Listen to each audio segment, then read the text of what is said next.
Chicks on your AP, looking like weeds. Haven't seen Cleveland, shout out, I'm bleeding. I told her I'm big like Bieber. She ain't believe me. The swag episode of 1 a.m. pod, man. How the fellas doing, man? Man, I'm doing well, man. Living life. Can't complain.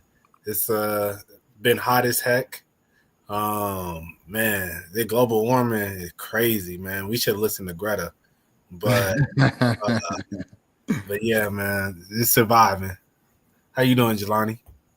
I'm feeling very, very swaggy today. I feel like a Canadian white man at this very moment. It's just the environment that I'm in right now. So, shout out to. I feel like we predicted the Justin Bieber album because we did our list of our favorite Canadians a few weeks ago. So we might, you know what I mean? We might inspire him to drop this album. It threw me off, bro, because the way he was acting and then changing his Instagram name to Little Bieber and then bringing Lil B in the studio, I did not expect the album to sound like that. Yeah, it just threw me off. Even seeing the features, like I just did not expect the album. The only song that didn't sound like a Justin Bieber song was the Cash Cobain joint. It sounded like a Cash Cobain song. I will say, not just because Drewski said it on the album, but it really did have a lot of like that R&B kind of soul type of vibe to it. Kyle listened to a lot of the listening to it, and I was like, man, the instrumentals for it is kind of remnant of kind of like some 90s R&B or something like that. It was very low-key soulful, just a hit beat selection. But on just a few of the tracks. I ain't gonna say all of it. But yeah, I liked it. I definitely enjoyed it. As me and Rashad had kind of spoke about this earlier about Sexy Red. And man, she is by far the most basic poppin' rapper I've ever heard. She, I like what she does in certain aspects, but man, it's just when she hops on songs that actually should have some substance, she don't say nothing. She don't say nothing, always be the most vulgar stuff. It was like that Sweet Spot song was such a cool vibe, man. And then she come in with what she said. I ain't gonna say it because we ain't at the mark yet, but yeah, it was. I don't know. I rock with Sexy Red, but at the same time, man, we need to limit her. She don't need to be on some of these. You're talking about Sexy Red like she's drugs in the black community. Man, I ain't gonna say that, but I'm not saying that. Like, I'm not. She was implemented by the CIA. Hey man, if you wanted to tear down the black community, I would definitely throw her out there. But shout out to Ronald Reagan. But yeah, I think I still haven't listened to the full album yet, honestly. I heard the first song was fire. I heard that, and I kind of skimmed through it a little bit. I really just been on that Clips album for real for right now. But yeah, eventually I'm gonna sit down and listen to it front to back. The first song that I heard was fire though. One thing I wanted to tell Mo was like, that's Bieber's bag, like the soulful, like R&B 90s, like that's his bag. Like he did a whole thing of that for like 3 years from 2013-ish to like 2016, 2017. Just like that old school R&B. Like one of my favorite Bieber songs is okay, that's another one. I got a couple like just like deep cut Bieber songs from like the mid 2010s. That's just like exactly that. But one of them is "Love Me Like You Do." Zendaya danced to it. She did a dance video to it on YouTube in like 2012, and I was like, "This Justin Bieber, like this hard." And then, but he got another one on a mixtape. Like it's a random mixtape of like assortment of songs. I don't know what it like. It was something from Dat Piff, bro. And it was like I don't know, but it had that doom doom doom. type of bounce to it. Doing like some like Brandy, you know what I'm saying? Kind of 90s, like you said, bedroom type of R&B sound or whatever. Like I was like, yo, this is crazy. Like it was cool. And so Bieber went right back to that. Obviously I think he walked away from it with Benny Blanco for a couple years to get back in his pop bag and make money. And he took a hiatus the last 7 years, found God, came back. The thing that like Mo said that ruined that the sexy verse and Drewski skits, the vulgarity of it, the uncensorship of it, it threw me off because the rest of the album was so clean. Like he's using gospel, he's using choirs, he's talking about God, he's talking about praise and worship and people judging him and coming back and bouncing back and stuff. And it's like, okay, this is a beautiful album. It's not a Christian album, he's talking about worldly things, but he's doing it in a tasteful way that's clean. And then Drewski comes in and MF, and I'm like, oh man, it threw me off. And then he said the coon out stuff and you might be black for real. Just no, you're not black if you know rap songs. You're not black if you know every word to a rap verse. You're not black if you can dance. You're not black if you I don't know, whatever the case might be, bro. You're not black. If you're not black, you're not black. It just is. You're not black if you have a black stepfather. You're not black if you have a black stepmom and you were adopted by a black family. You're not black if you went to Morehouse or an HBCU. You're white. If you're white, you're white. And so when Drewski said that, I was like, bro, that just set the black community back like another 5 years. I won't say 10 years because I feel like that's a bit dramatic. So I'll say 5 years. I mean, I don't think nobody really gonna see Justin Bieber as a black person. Like the black community does rock with Justin Bieber, but it's not. We're not finna just start giving people who just look like Justin Bieber a pass. Like we're not gonna. If Justin Bieber got on the internet tomorrow and said the N word, we're not gonna be like, but it's Bieber. I mean, some people. Again? You mean again? I mean, he did say it before. That was, at some point. You gotta, he was a kid, but at the same time, I'm saying if he was to say it now, today, and just be like on some, like, what's up, my N-words? I just got this new album that dropped, that people would cancel him. We wouldn't be like, nah, like, we finna just let it rock. The whole rollout, it felt like that's what he said. I don't know about all that. Yeah, I mean, the first time he did it, he was like, he was like a little kid or whatever. I mean, he wasn't like a little kid; he was like a middle school teenager or whatever. That also was like a different era, though. I feel like the idea of a white person saying the N word back then was like, I'm not saying it wasn't cool, but it wasn't. People wasn't as I don't like using the word woke because I hate what that word has become, but people wasn't as progressive back then as they are now. So now if he said it, it'd probably be some people that wouldn't mess with it, but like also you got people who they do be on that coon time and it's like, oh, he one of us, so it's cool. You know what I'm saying? I remember being at this was like the 2017 finals. I might have told this story on here. I remember being at my friend's, he was in an apartment and he had a roommate, it was a white roommate. And we watching the game, and like his white friend he's casually dropping the N-word, like he's like, but not in a racist way. He's like, yo, that nigga hooping right now, like he doing this thing. Like by the third time, it was just kind of like, hey, bro, like But at the same time, I can't say nothing because I'm in this man's apartment, so it got kind of awkward after a certain point, bro. You know what I'm saying? Yeah, so. Shout out to white people saying the N-word. No, I'm joking. Yo, I gotta. Don't even say it. Don't say Run, nigga.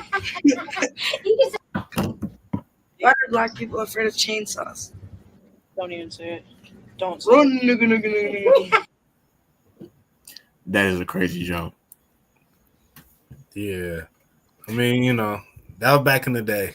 I mean, at some point, some people grow up. I mean, I'm not going to hold that against them forever. No, this was low-key like damn near 20 years ago, almost. Yeah. So, but yo, I got a funny story. This is the thing. It's the same time, Rashad. We get it. We get it. All right, having two different videos is kind of crazy though. I mean, I guess what you want to start the protest to cancel him, Rashad?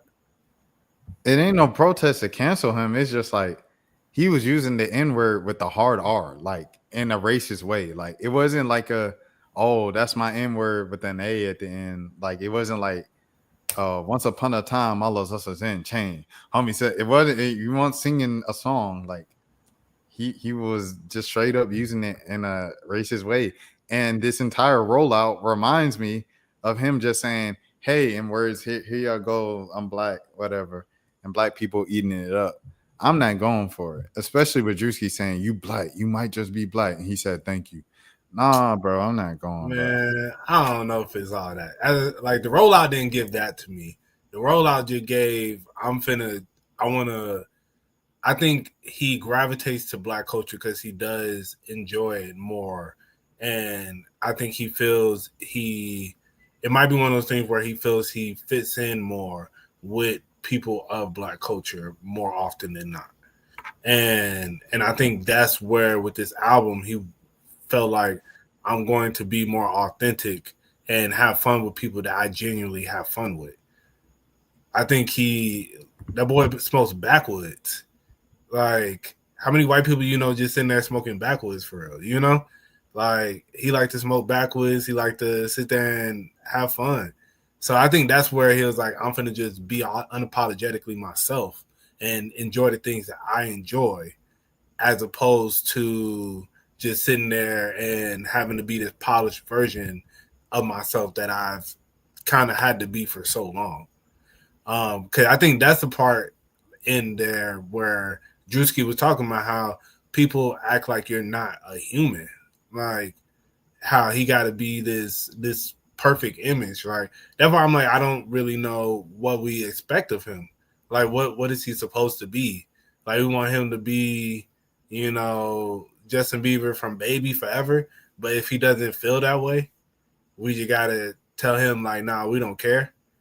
Like, so that's where I kind of like, I feel you to an extent, but I think he is just being unapologetically himself. And himself is, these are the things that he enjoys.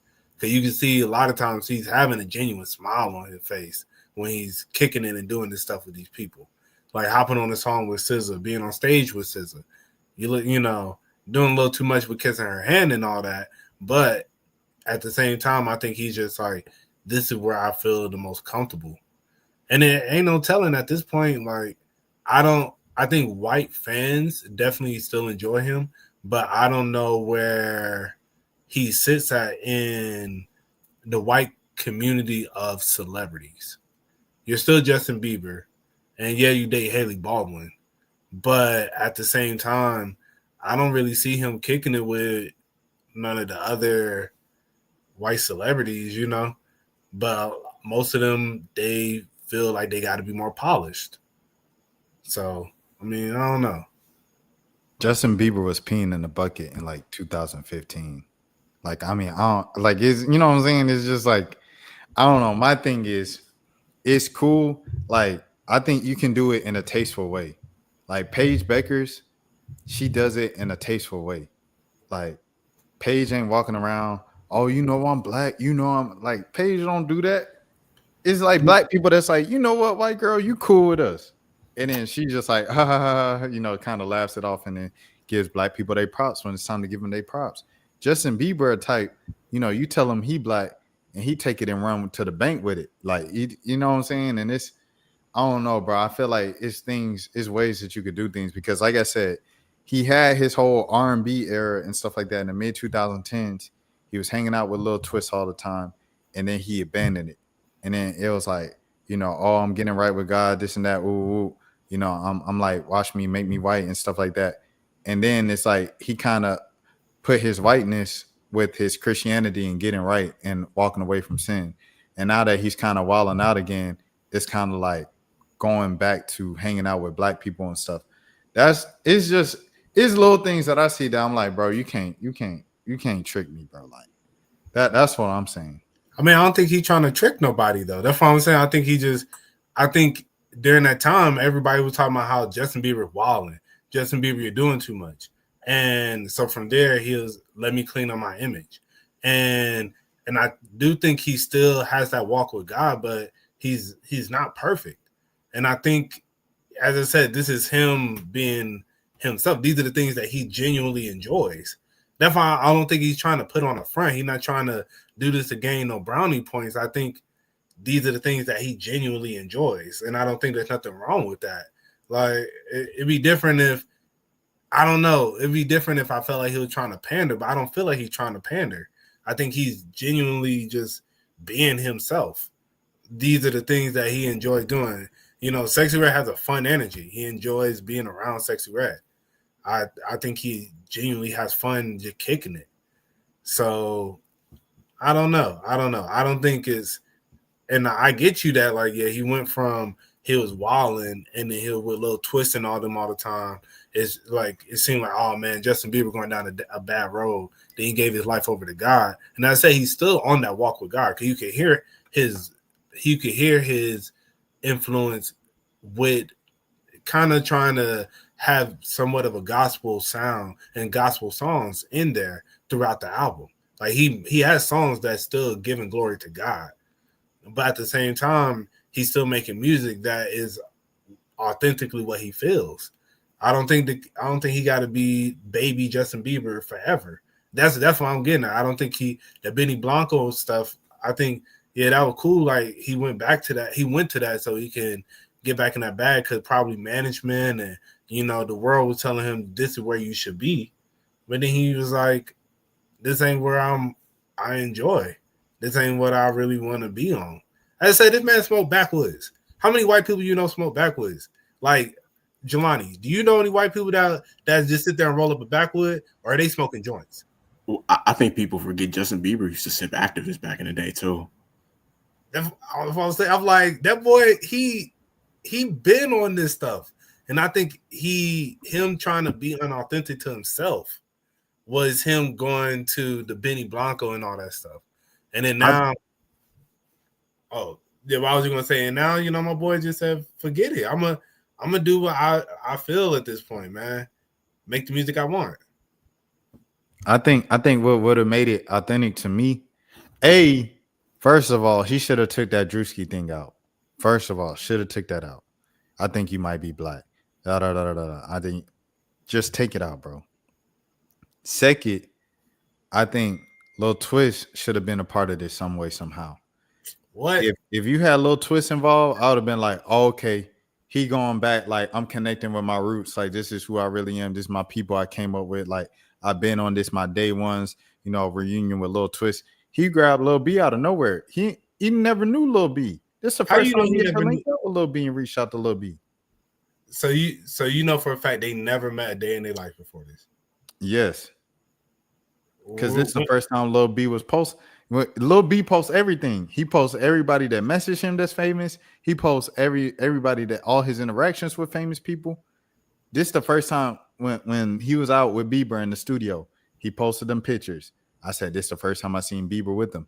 And what did Bieber post when he posted his pictures with Lil B in the studio? Justin Bieber by Lil, that 15, 16-year-old song. So I'm like, okay, this is the first time folks been with each other, bro. I guess, bro. I don't know. That's a reach, because you don't know where people. They both are in California. They're both in LA. I'm sure they've ran into each other at least once. Like, I'm almost positive. LA isn't that big, bro. The circles ain't that large, so I'm sure they've ran into each other at least once before. Have either one of you contemplated that Justin Bieber might be transracial? Nah, it hasn't hit my mind, but that's a good point. You know, we gotta give him his rights. I just think about the fact that he basically got adopted by Usher when he was like 13, 14. So I imagine Usher had him listening to a bunch of like 70s, 80s, 90s R&B, like putting him up on game, and I think that's probably where his love of R&B come from, just from that right there. Also, like this is something I looked up. So like 2004, because he around the same age as us. Like 2004 is just like the mid 2000s in general. But 2004 in particular, that's the only year where the number one song on the Billboard Hot 100, every song was made by a black artist. Like, and we kind of grew up around that time, just in like the 2000s in general. Like R&B albums, we talked about this before, but R&B albums don't really sell crazy records like that anymore. So probably his love of R&B probably come from that era of like growing up in the 2000s. You know, as far as like his sound, I want to say that probably is his true sound. But at the same time, it's like, have you noticed like white people when they reach a certain age, like it's like they go one way or another. Like they either lean into the fact that they love rap music and they stay with it, or it's like they treat it like a toy and just kind of drop it. And like they kind of like what Travis Kelce did. Like Travis Kelce just out of nowhere was just like, yeah, I'm done being black. I always kind of found that fascinating how they can just one day just be like, I'm done with black culture now. No, facts. That is a fact. Either you go Justin Bieber or you go Miley Cyrus. Literally. That's literally what it is. Yeah, facts. I mean, like I said, bro, like Bieber has been on this, like the sound and everything is just like the way he was kind of presenting himself during the rollout, post rollout, changing his name to Little Bieber. And then, like I say, everything would have been cool with me. I'm not even gonna lie. If he didn't keep in Juicy saying you might just be black with this soulful stuff, like, and then he said, thank you. Oh, you want to roll the backwoods or black tip? That he said, oh, no, thank you. And it was just like that. That was just like, I don't know, bro. Felt like he just like, I don't know, just went all the way kind of like black, blah, blah, blah, blah, blah, blah, blah. There's nothing wrong with that for me, but I just feel like if you're going to do that, bro, you got to really be with black people, bro. Like, I'm not with I'm doing the black people when it's fun to be black because black people are fun. We have the most fun in the world, right? I'm just not with that. I'm going with the black people to have fun. And then I'm going back to my whiteness when it's convenient. Like, I just can't go. I can't. I mean, when has he done that? He goes when he disappears. When he disappears, he goes into the whiteness. When he need to go into his pop bag, when he need to get some numbers up, when he need to, sell some tickets, when he need to go on tour, like he uses his white privilege and he uses his white pop presented image and everything like that. He'll go white and the comfortable stuff real quick. And then when he does that, it's you got to drop Lil Twist. When they told him you got to stop hanging around Lil Twist, what did he do? He stopped hanging around Lil Twist. It's just stuff, you know what I'm saying? It's stuff like that I'm looking at like I mean, Lil Wayne dropped Lil Twist. Like, let's not Lil Wayne is with Lil Twist right now. You said what? Lil Wayne is with Lil Twist right now. Where? Watch this. Lil Wayne with Lil Twist right now, bro. Yeah, they're performing at the Cobb County Civic Center next week.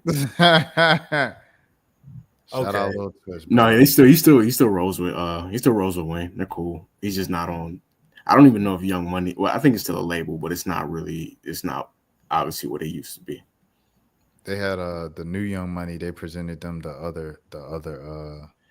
Wait, hold on. Can we take a time to shout out like some of the more random rappers from Young Money around that time? Because I feel like everybody always talks about the obvious ones like Drake, Nicki, even like Tyga, but like. Can we show some love to like Lil Chucky? Can we show some love to Chanel? Yeah, man. Shout out to Chanel. Shout out Lil Chucky. Who's Kevin Rudolph? I was about to say all you got to do for real is just sing the song. Jay Shine. Lil Twist, Tiger. Baby, are you down? Hey Chanel. Yeah. Shout out to the Young Money Junior Varsity team. I can make a barrel. and Drake brought a lot of them out at OVO Fest the other year. Oh, for real? I think that was like the last OVO Fest. Oh, he just released a song with Trevor Jackson. Shout out Lil Twist. Speaking of OVO Fest, did you guys watch? I didn't see too much of it, but you watched his wireless performance. Yeah, I watched night 2. I watched 2 and 3. How was it? It was pretty good. Night 2 was pretty lit. He brought out a lot of UK rappers. That part was kind of like, I'm gonna keep it a buck, but overall the performance was really good. So he brought out Yeet, he brought out Lotto, brought out 21, brought out Sexy Red, and yeah, it was just more of a turn set list. Day 3 was more like kind of vibing. You know, he didn't perform as many songs, and it was just more. You know, he was even saying like today, like tonight, I want this just to be like a party. You know, we all finna just kick it and we finna just party. I'm finna play. You know, I'm finna do a few songs and let's just all enjoy. So yeah, it was good though. I really enjoyed it. I wish I would have saw night 1. Night 1 seemed pretty dope. He brought out Mario, brought out Bryson Tiller, Giveon. Yeah, it was pretty cool. Yeah, night 1 was R&B night. Night 2 was the turn up rap night, and then night 3 was the international night.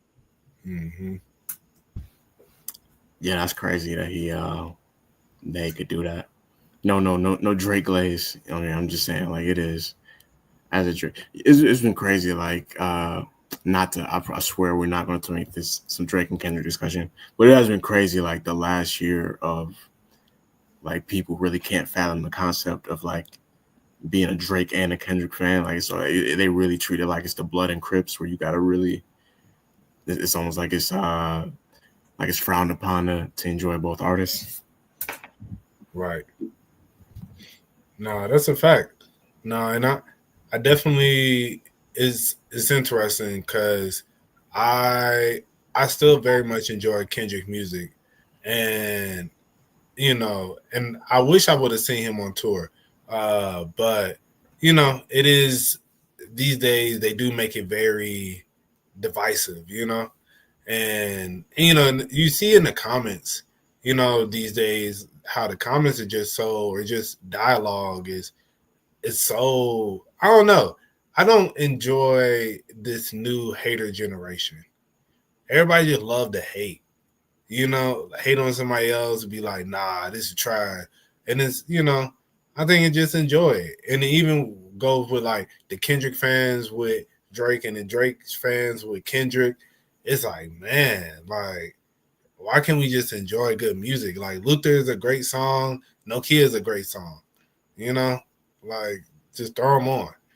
But yo, when I used to work at Planet Fitness, I used to hop on the little radio or whatever, and I used to be controlling the music, and I'll like go back and forth with the Drake and the Kendrick songs.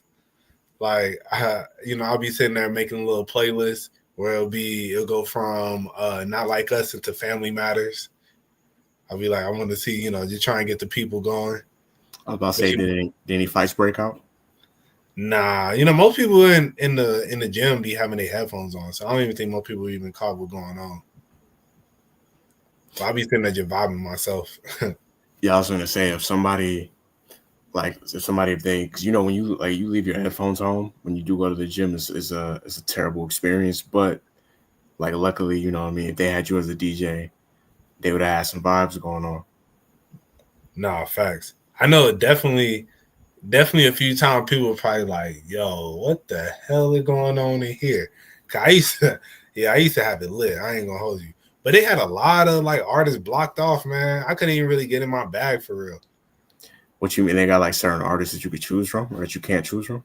Yeah, like you for sure couldn't play no Lil Durk. For sure can't play no like Moneybag.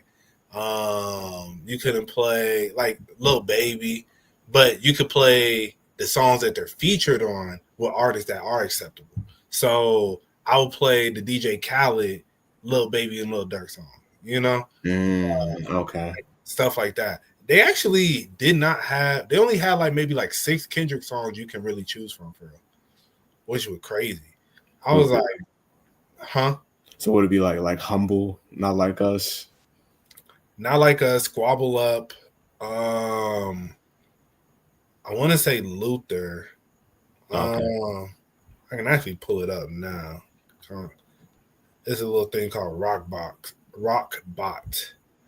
Oh shit. Oh, actually, never mind. I'm too far away. It won't let me do it. But yeah, it'll be like that. I don't even know if they had Humble in there. Just to be honest, I think it was like DNA, Squabble Up, Not Like Us. I think maybe TV Off. Stuff like that. But yeah, it was like a solid like 6-7 songs that you could pick from with Kendrick. I didn't even know it was set up like that. I thought you was just on the aux, just playing it off your phone.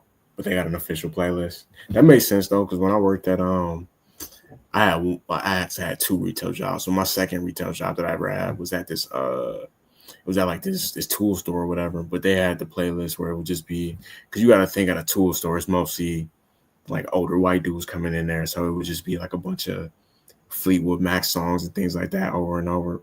But after a while, you start to like some of the songs because you hear them so much. Right.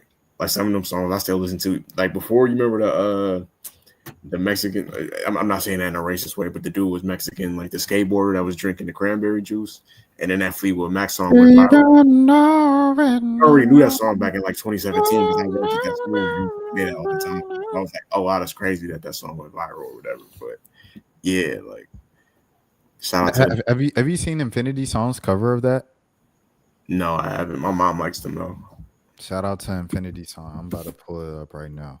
But yeah, man, like that stuff I don't know. I think that's why it's always important to have those experiences and everything like that, of like going to different places and being different where so you can have that kind of just different how do you say it, exposure and different angles of things and all that. Yo, real quick, I meant to bring this up. I was talking about the N-word segment. Mm-hmm. Bruh, I don't know if I ever told you about this. Back when I was at Southern, my freshman year, I had the white. Oh yeah. No. I remember. You told this story in the episode. I remember. What about what? It was a dude. He said the N-word, and you was like, that was the first time where you was like, it kind of occurred to you like you don't really want to hang around white people like that no more. Oh nah, this was a different time. There was plenty of people that said the N-word while I was at Southern. I'm gonna just keep it a buck. We're playing Madden, bro, and it was me, my roommate, and then we had a dude staying on our couch, and me and my homeboy that stayed on the couch was black, and then my roommate was white. So we playing, and this is around the time that I think Vic played for the Eagles. So I'm going crazy with Vic. Like I'm really just kind of toying with him, running around in the backfield and stuff. And then and then we'll toss it up or whatever. Yo, I had juked him crazy this one time and then scored. Bruh, my roommate he was like this flipping nigga or nigga, something like that. Bro. Yo, it was so funny because he said it. I was just like, I paused the game immediately, and then me and my other homeboy it was just like, yo, and he was like, yo, I'm so sorry, Maurice. Like, nah, I didn't mean it. Like, nah, I'm so sorry. What are you talking about? You don't mean it. Like, come on, man.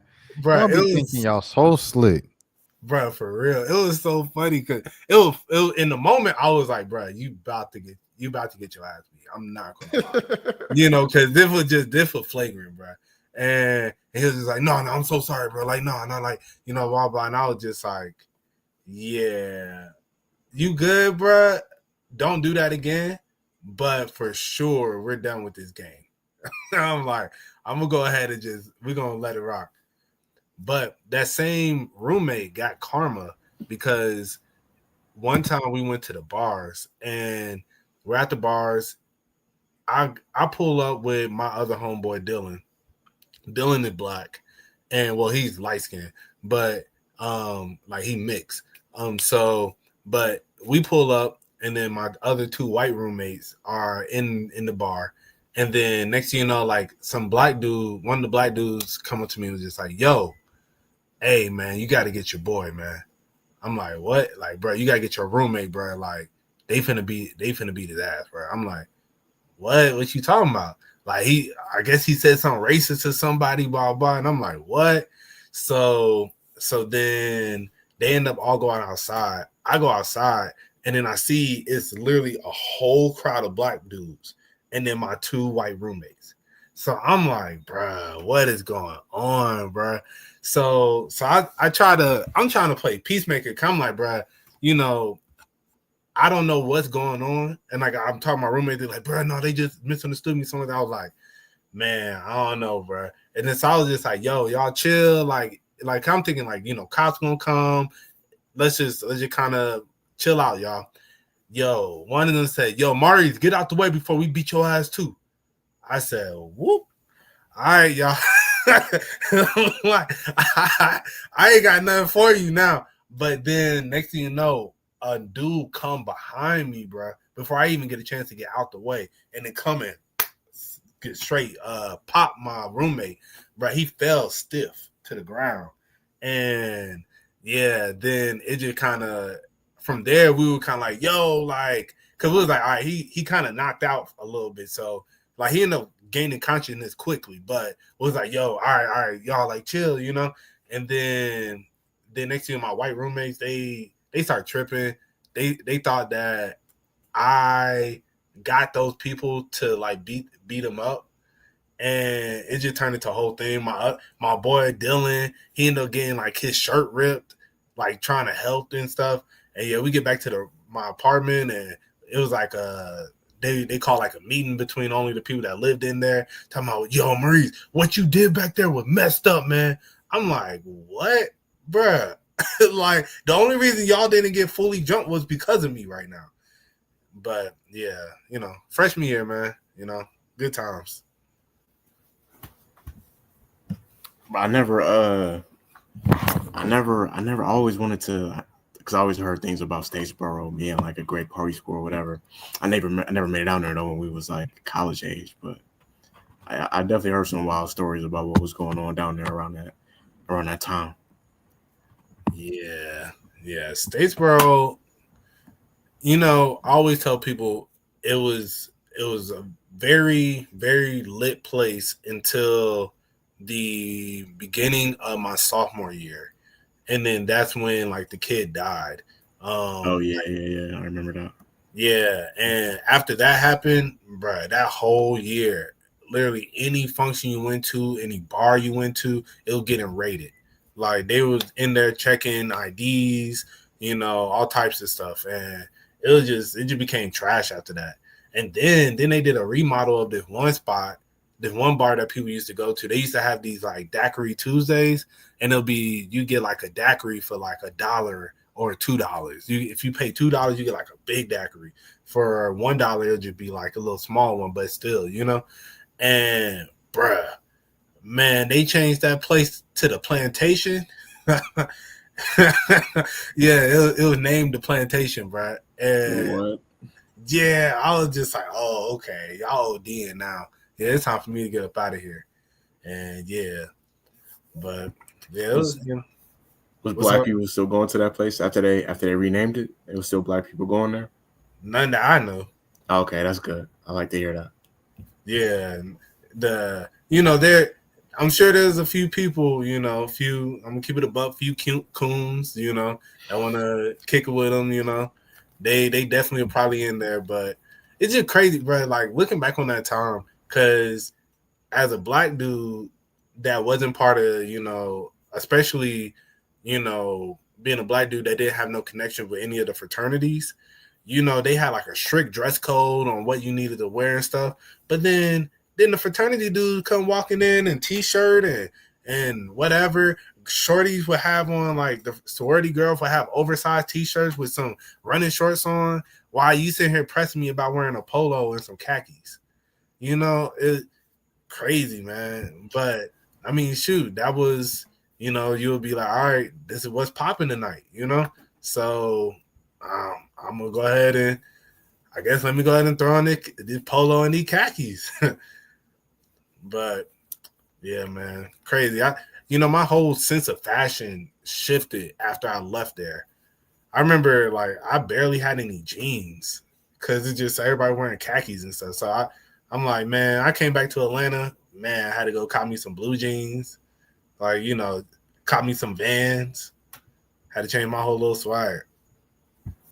Yeah, that was my bad. I didn't mean to cut you off.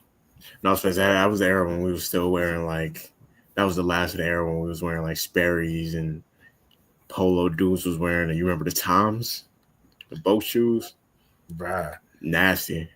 And then they had to knock off the Bobs. Crazy.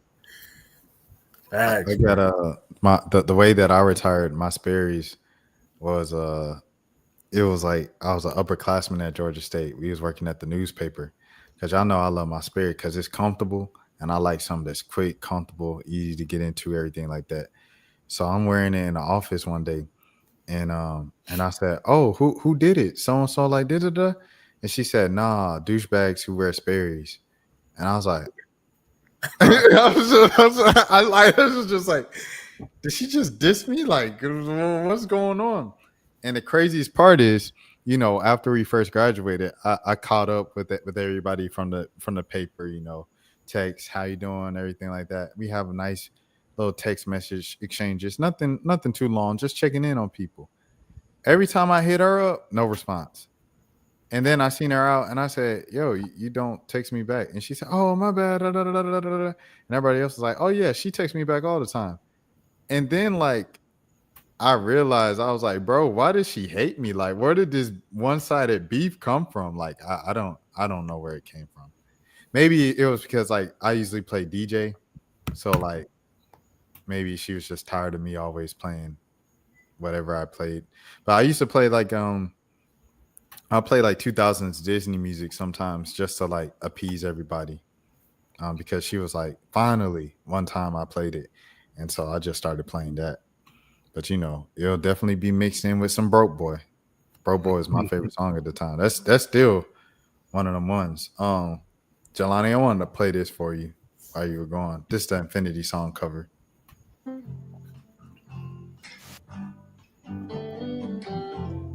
here you go again. You say you want your freedom. Well, I to keep you down. That's your bag? I mean, just because she's singing it, yes. Hey, I'm gonna need you to chill out, my boy. All right. Oh, my bad, bro. Yeah, chill out. No, Yeah, one of them. I seen one of them go. She went like mini viral for a picture she had posted before. Momo Boyd is one of them Yeah. ones, bro. She always go viral and stuff like that. Yeah. I tried. My mom really liked their music though. She'd be playing them. Like, Oh, Infinity song?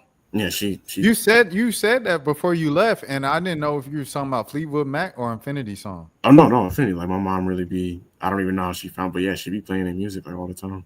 Oh, this is when they had 5 siblings. She left to go solo. Oh, that's crazy. The sibling on solo is very Michael Jackson-ish right there. She released a solo single earlier this year, but she's still a part of the band, and they're about to go on tour again. I don't think they stop in Louisiana, but they definitely go to Atlanta. And my boy, he said I put them on because I was just like, I interviewed them and then I kept talking about them and a bunch of stuff. So he said he checked them out, and that's what he'd be listening to outside of rap. And yeah, man, he excited to go to the show in October and things of that sort. But yeah, I tried it with Momo. She was not going. That's crazy. Oh, you tried to shoot your shot? Like, but I didn't do it like outright. It was just like, how you look to test the waters. Like you dip your hand in the water to see if it's cool or not before you jump in. Mm-hmm. I'm just like looking, because when you guys can make that eye contact, it's kind of like you good to go. Like I'll at least entertain it. She was doing the exact like she was like, oh nah, brother. I was like, Oh, that's crazy. But yeah. are they still signing Beyonce? Jay-Z. Yeah, I mean, okay, yeah. they rock nation. No, it's like- How y'all feel about Solange posting the little mini altar? I didn't see it. Yeah, I didn't see that either. Yeah, so in the midst of all the Rock Nation conspiracy theories with Nicki Minaj going on rants and stuff like that, Solange once again posted her mini altar, and it's like the second time she's done it. She did it once in like 2019, and yeah, and now she posted one again, and she turned off the comments when she did it. Hey man, that spiritual stuff be realer than what people say. Like I'm not even super conspiracy theory type of dude, but I do know. I mean, I've seen examples of people. Like there was I remember some years back. It was on Twitter. There was this dude. He was kind of like mini viral. It was like early days of Black Twitter, like around the early 2010s or whatever. We ended up making fun of this girl or whatever, and she was one of those people who practices that stuff. And so back then, she used to like. She would say like I'm gonna do these things, these rituals or whatever, and then maybe like a few years later, he ended up dying of like it's like something random. It was like a stomach issue or something like that out of nowhere. You know what I'm saying? So that's what made me really be like, it might be some validity to this a little bit, because she was, even after she passed, she was tweeting about it still.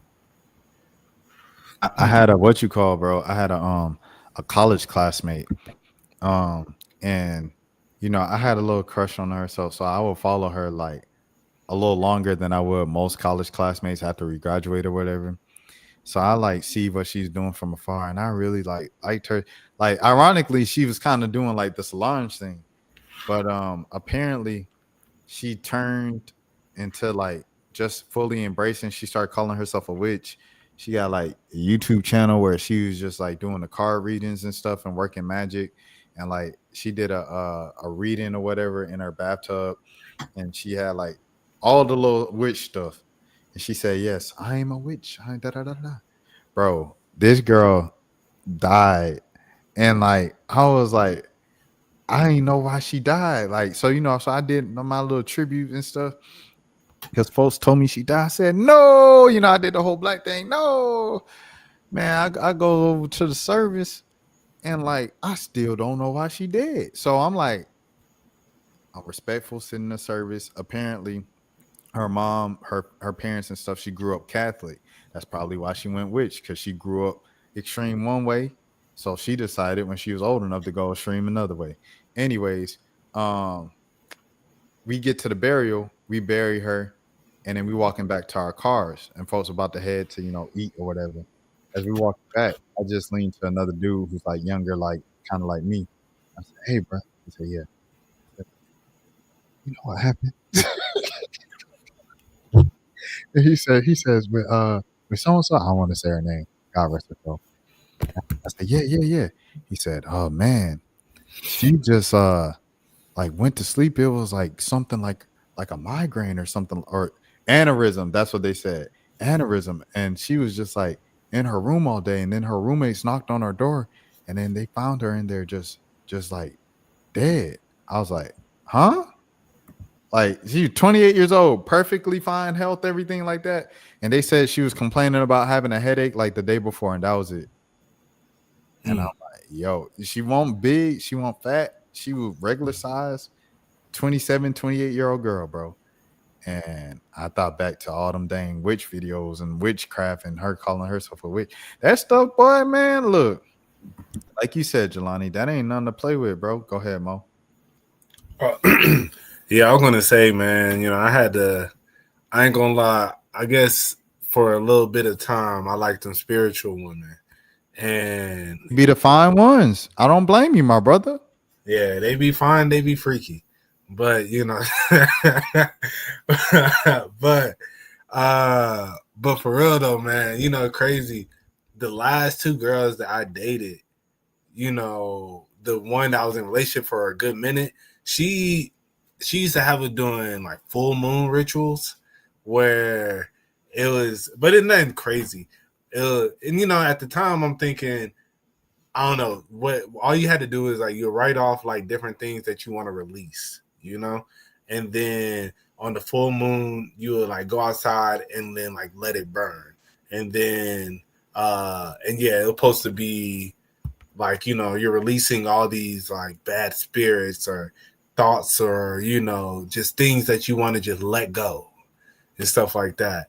But and it was just like other little stuff that, you know, at the time I didn't really think much of until I got closer with God, and I was just like, I don't think I need to be doing all this. But the last girl, she actually had like a book on like witchcraft. And yeah, and I was just kind of like, huh, that's interesting. I was like, you be looking at that? She was like, nah, not really. You know, I just kind of bought it. I was like, oh, okay. But yeah, like all them tarot cards, and yeah, I linked with this one girl that I met on. Well, so actually it was a girl that I knew, and then I had linked with her, and then from there she took me to her homegirl crib, and I went to her homegirl crib, and they were doing tarot cards and all that stuff, and they were talking about being witches, and you know, there's like a certain level of witchery and stuff like that. I was just like, yo, y'all doing a lot. Yeah, it was some weird stuff going on. And the crazy thing is the witch girl ended up getting her friend, because me and her friend ended up kind of like not really working out. And so yeah, her friend gave the witch girl my number. And then she just hit me up one day, was just like, hey, like, yeah, so gave me your number. You trying to link? I'm like, what? No. I am so cool. Yeah, I was like, no, this is a dub. Bro, She was trying to use you for a blood sacrifice. Hey, I don't know, bro. That was another one. Like as I said, I went with another girl that I was kicking it with, but another example of a girl with a crazy crib, like stuff everywhere. I was like, what the heck is going on here? Y'all, like, I don't know. I just, when you see a girl that's not with her like space not well kept and, you know, just dirty, it's just so just surprising, because women, I don't know, not to sound sexist or nothing, but that's just, you know, women they supposed to have all that together. Like, you know, you go to your homeboy crib and it's like, all right, my boy, you need to clean up. You know, we should be holding ourselves to that same standard. But when you see a woman like that, it's like, oh, you just don't give a damn. Like, bro, I was about to go back to 2011, boy, but hey, look, I'm a changed man, like you say, with Justin Bieber, bro. so what you mean? I was gonna say, you know, I just I got a job. I was gonna say I like my woman neat. You know what I'm saying? Like I like her attire neat.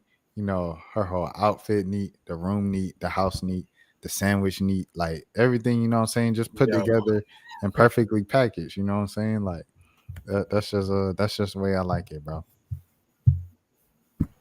You wouldn't date a hoarder? No, definitely no. That'll be.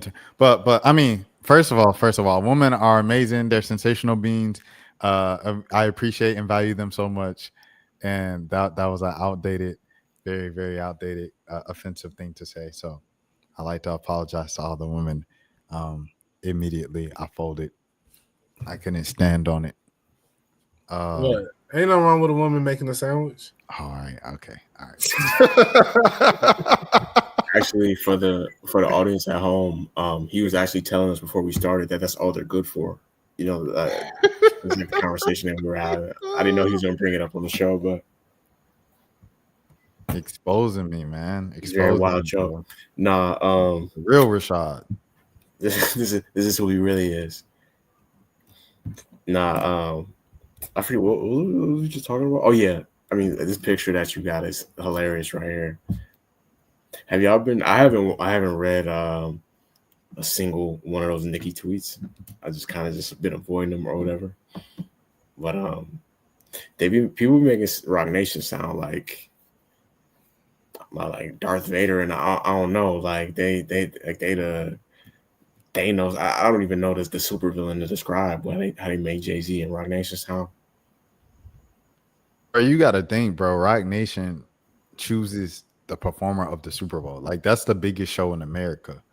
It's not the biggest show in the world, but it's the biggest show in America. And like, you know what I'm saying? Like they do have mad power. Like Beyonce is probably the most powerful. Yeah, she's not even probably. She is the most powerful black woman in music. The only person who has more power than her in music is Taylor Swift, in terms of an artist standpoint in the world. Yeah. But I just don't think Rock Nation is like, they make them sound like a CIA type organization where they just, all the world's wrongdoings were created by, like, there's people that really think the Tory Lanez case was like an elaborate plot by Rock Nation to get this black man off the street like he's Fred Hampton or something like that. Like, don't get me wrong, I mean, I liked, a couple of his songs or whatever, but it's not, like I don't think that's what it was. The way, now don't get me wrong, they got the lady or whatever that was involved with the case, and I don't know what's up with that. You know what I'm saying? But I don't think they pulling as many strings. They pull strings in the music industry, obviously, but I just don't think they're like the Illuminati or nothing like that. I got a couple things. First thing was, Okay. y'all know Essence was a couple weeks ago in New Orleans. Like in between panels, I was sitting in the little Essence GU house. I think GU stands for like, I don't know what it's called, what it stands for. But anyways, GU. And then I was sitting with these girls, and this one girl, she pulled out some Uno cards, and she's like, "You want to play?" I was like, "Well, the next panel is about to start, so I can't play, but we can talk. We could chop it up." She said, "Okay." We having a good conversation, 2 minutes, and then she stops and she goes, wait. I had to make sure you're good. She said, "Are you a member of the Saddle?" And then I was like, "Yeah, yeah. I'm rocking with Meg." She said, "Whew," because I just met someone and then they was like, "Oh, free Tory," and I was like, "Oh no, I'm not one of them." And that was literally like how they decided if they were going to continue the conversation with you or not. And the other thing I want to say was there was this one girl who was she was on live one day, and I was cool with her or whatever, and she was reading like the book of birthdays. I said, "Well, what the heck is this?" She said, "Oh, it's not that big of a deal. My friend got it to me." I said, So you will read it if your friend get it? Like, you crazy than a mud." And then anyways, I say, "Nah, that's darkness, that's demonic, that's it. I don't play with that stuff." So, man, fast forward or whatever. I'm chilling with her, and I'm playing. I played Tony. I played Karen. I played Tony Snow. And then she was like, "Oh, this your music?" I said, "Yeah." She said, "Oh, it remind me of darkness and demonic." I was like, "All right, bro. Okay, twin. Like, chill out. Tony Snow is not on no demonic. But like, you was reading the book of birthdays. Like, that's crazy. That's crazy." Well, like, what's the deal with that? You gotta inform me. what's the deal with the book of birthdays? Yeah. So it's like horoscopes. Like, it's got like a moon face on the cover, and it's the book of birthday. So it's like whatever your birthday is, it's got like a whole paragraph of like how your life is gonna go or something like that. Oh wow. All right. So now I'm about to look this up. So I'm very curious too. Yeah, it's like the size. It looked like the size of like a dictionary. It's like really thick and like kind of big, like a book like that. Yeah. I've definitely dated a girl who was like super into horoscopes, but she was cool about it though. She wasn't like doing like blood rituals in her crib. You remember that's about as far as I go. But even then, I'm still looking like this is kind of crazy, little twin. But like the furthest I go is a girl that be like, "Oh, a Pisces and an air sign and a water sign, but they be hard." I'm like, "Yo, you sound so stupid right now, dog." And if any of my homegirls watching this and y'all know who y'all are, we know we have these conversations all the time, and you feel offended, I stand on what I said, bro. It is so annoying to me every single time. "Oh, an air sign, he's stubborn, so he ain't gonna text back when he want to because he was born in March 14th. bro, what the heck is you talking about? You sound stupid. What is y'all talking about? The day you was born. It's generalized things that apply to everybody. And I know I'm preaching to the choir, giving the zodiac sign rant. But gosh, Lee, man, like, no, he ain't texting you back because he was born on October 1st. He ain't texting you back because he don't want to text you back. Have you ever thought of that? I don't know. Breaking news. The man didn't text you back because he didn't want to text you back. You was rude at the date. You was overbearing. You wanted to know where he was every single second of the day. You wanted to know. You was breathing over his back. You kept ordering food. You kept getting more stuff and more stuff and more stuff. You kept saying, "Oh, I'm a high maintenance woman." That you brought up your ex during the date. That's the reason why he ain't texting you back. It's not because he was born on October 1st at 8 a.m. That's not the reason, bro. So please stop it. Stop the shenanigans, dog. Go ahead, Jelani. No, see, I feel like that started off as like a horoscope rant, and then he just went like full red pill towards the end. This is our misogynistic episode right here. Right. Nah, but you know, I definitely feel the women who think like, oh, this happened because of such and such sign and this, that, and the other. Because you know, it's funny with me, I'm an Aries, and being an Aries doesn't get a good rep. So a lot of women that are into it, they every time I say like I'm an Aries, they be like, oh, but I don't come off that way, you know. But you know, and the reason I don't come off that way, from what I've been told, is because I'm a Cancer rising, my rising sign. You know, my Cancer is in moon, my moon sign is in Cancer. You know, but you know, it's interesting that I think with the people who really like attribute things happening in their life because of these things, I think it's, you know, just, it's really crazy, but it gives you something to believe in. And I think, you know, I don't know. I feel if you're having to fall back on that, you're just looking for an excuse for something anyway, you know? So yeah, I agree with you, man. It is. But, you know, I ain't gonna lie. I done messed with so many women who's so deep in the horoscope stuff, man. So I know my moon sign, I know I'm a Leo, like a Leo something. Yeah, it's just, I know like good little, there's a whole little chart about everything that you got going on. And yeah, the women they be tapped into that. They be like, oh, you a Cancer rising. That's why you don't come off like that. So I would have never thought. But yeah, I ain't gonna lie though, it's crazy.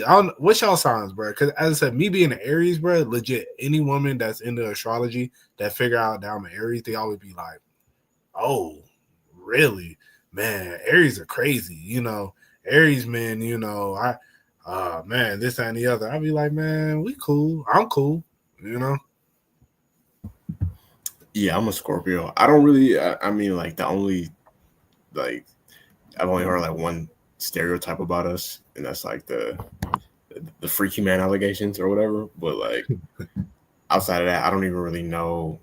I haven't heard like bad things about like, you know, how a Scorpio is supposed to be or whatever.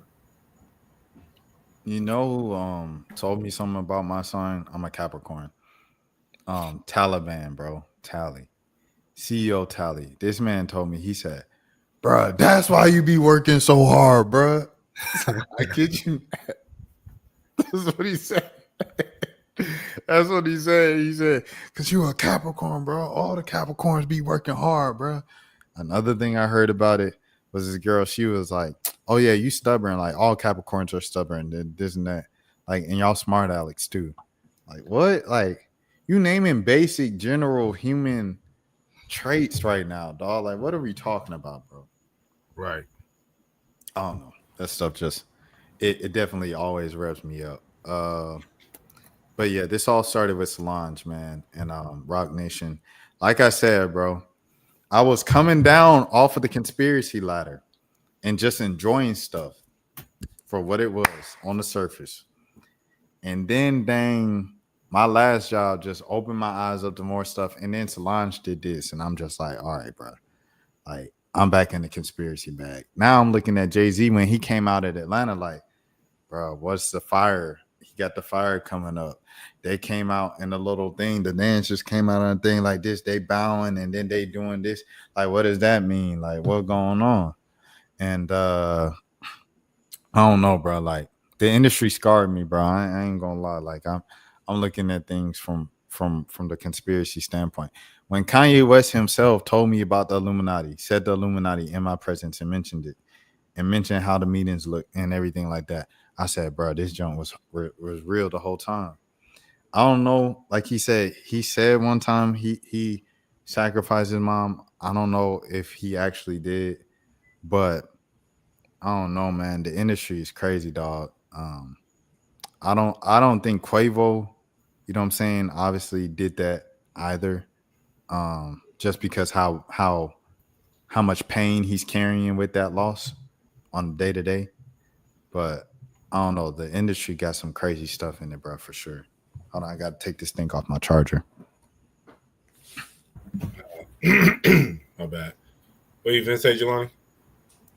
Yeah, I was just thinking, like, like what piece of jewelry, maybe like an AP or like a Rolex, like what would they have to offer me to sell my soul? Because I don't think I would. I don't think there's anything they could give me, but like it would have to be like an interesting offer or whatever.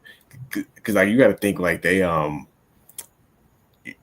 people think it'll be like money or whatever. First, I don't even think it works like that, where you can just be like just a regular person off the street, and if you sell your soul, now you're going to be famous the next day. Like, I don't think it works like that. I think you do have to have like some level of talent.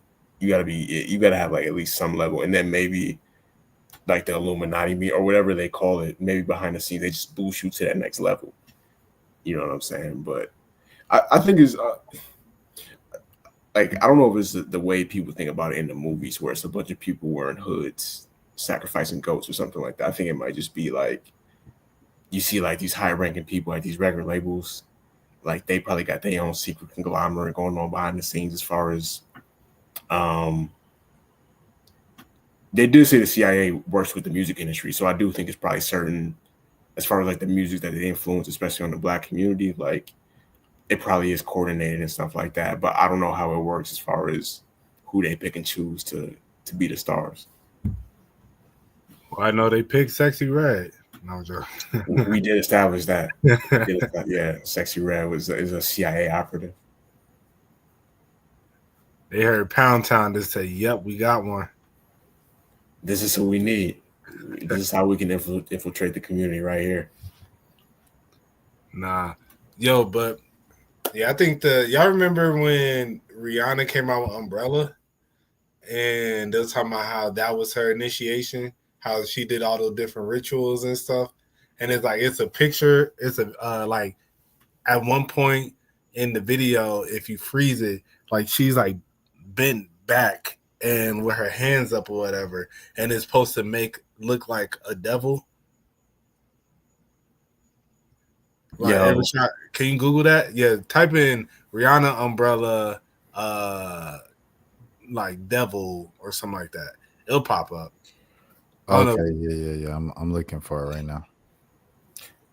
That was like a whole genre of YouTube videos back in the day, like 2009, 2010, the Illuminati era.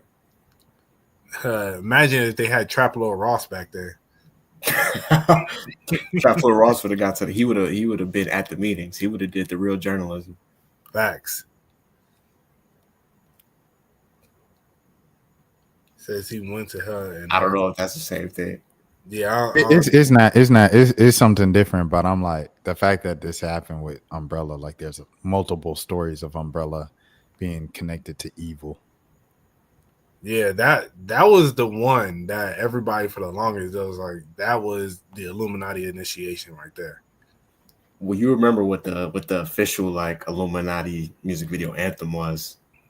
That Jay-Z on in Paris. No, not that Jay-Z onto the next one. That video, bro. Bro. There was so many. Like they analyzed that video. Like I said, that was like its own genre back then, where people would just make these Illuminati, and they had me shook. I was like a teenager at the time, bro. I was like, oh, I believed it. They had the that one right there. Go back up to the top. No, yeah. But yeah, no facts. Me too, bro. Is that from the video? Oh, that is low key a crazy scene. I ain't gonna hold you. I never really peeped it. That is yeah. I can see how some of the, if you're a theorist, I can see how you could put that together. Yeah. Yeah. Shout out to the music industry. Yo, speaking of music industry, so you know how a couple weeks ago they came out with that R&B like top 10 or however many people, I don't know how many people in total they did, but R&B list of top R&B artists of all time. I think it was Billboard. Yeah, I think so. Yeah. And they had Beyonce at number 4. Do y'all consider Beyonce an R&B artist?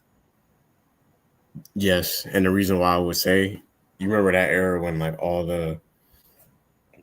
everybody started doing like EDM out of nowhere, like the like late 2010, like late 2000s, early 2010s.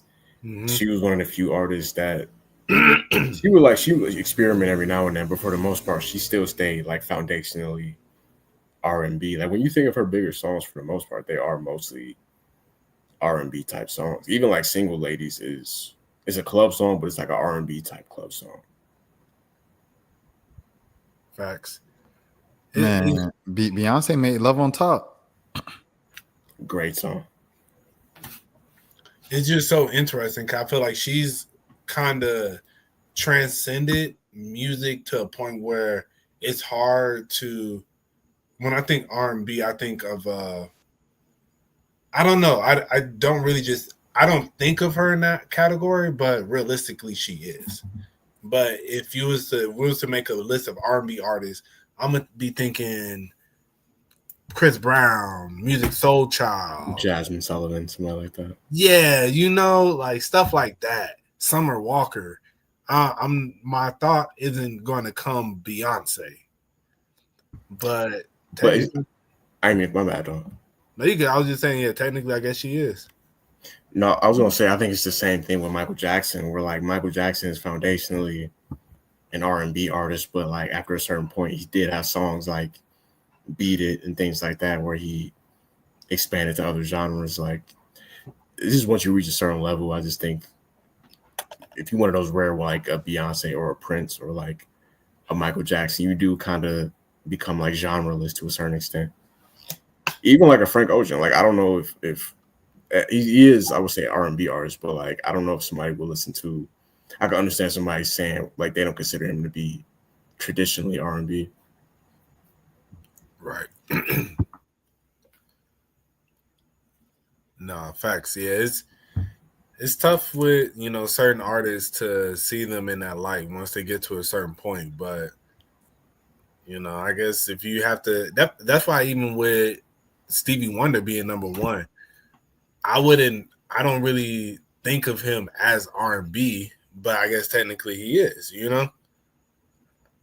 I think of Stevie Wonder as more R&B than Michael Jackson almost, just because I feel like Michael Jackson was like, yeah, he basically was like a rock star, you know what I'm saying? Like, I don't know, would you consider like Dirty Diana to be an R&B song or more of like a rock song?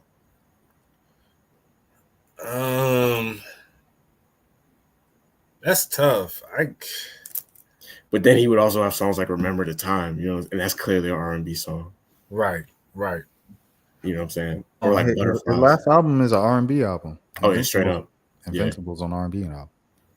He had a Jay-Z feature on a remix of Butterflies. Or not Butterflies, You Rock My World. Jay-Z is Michael Jackson is on Girls.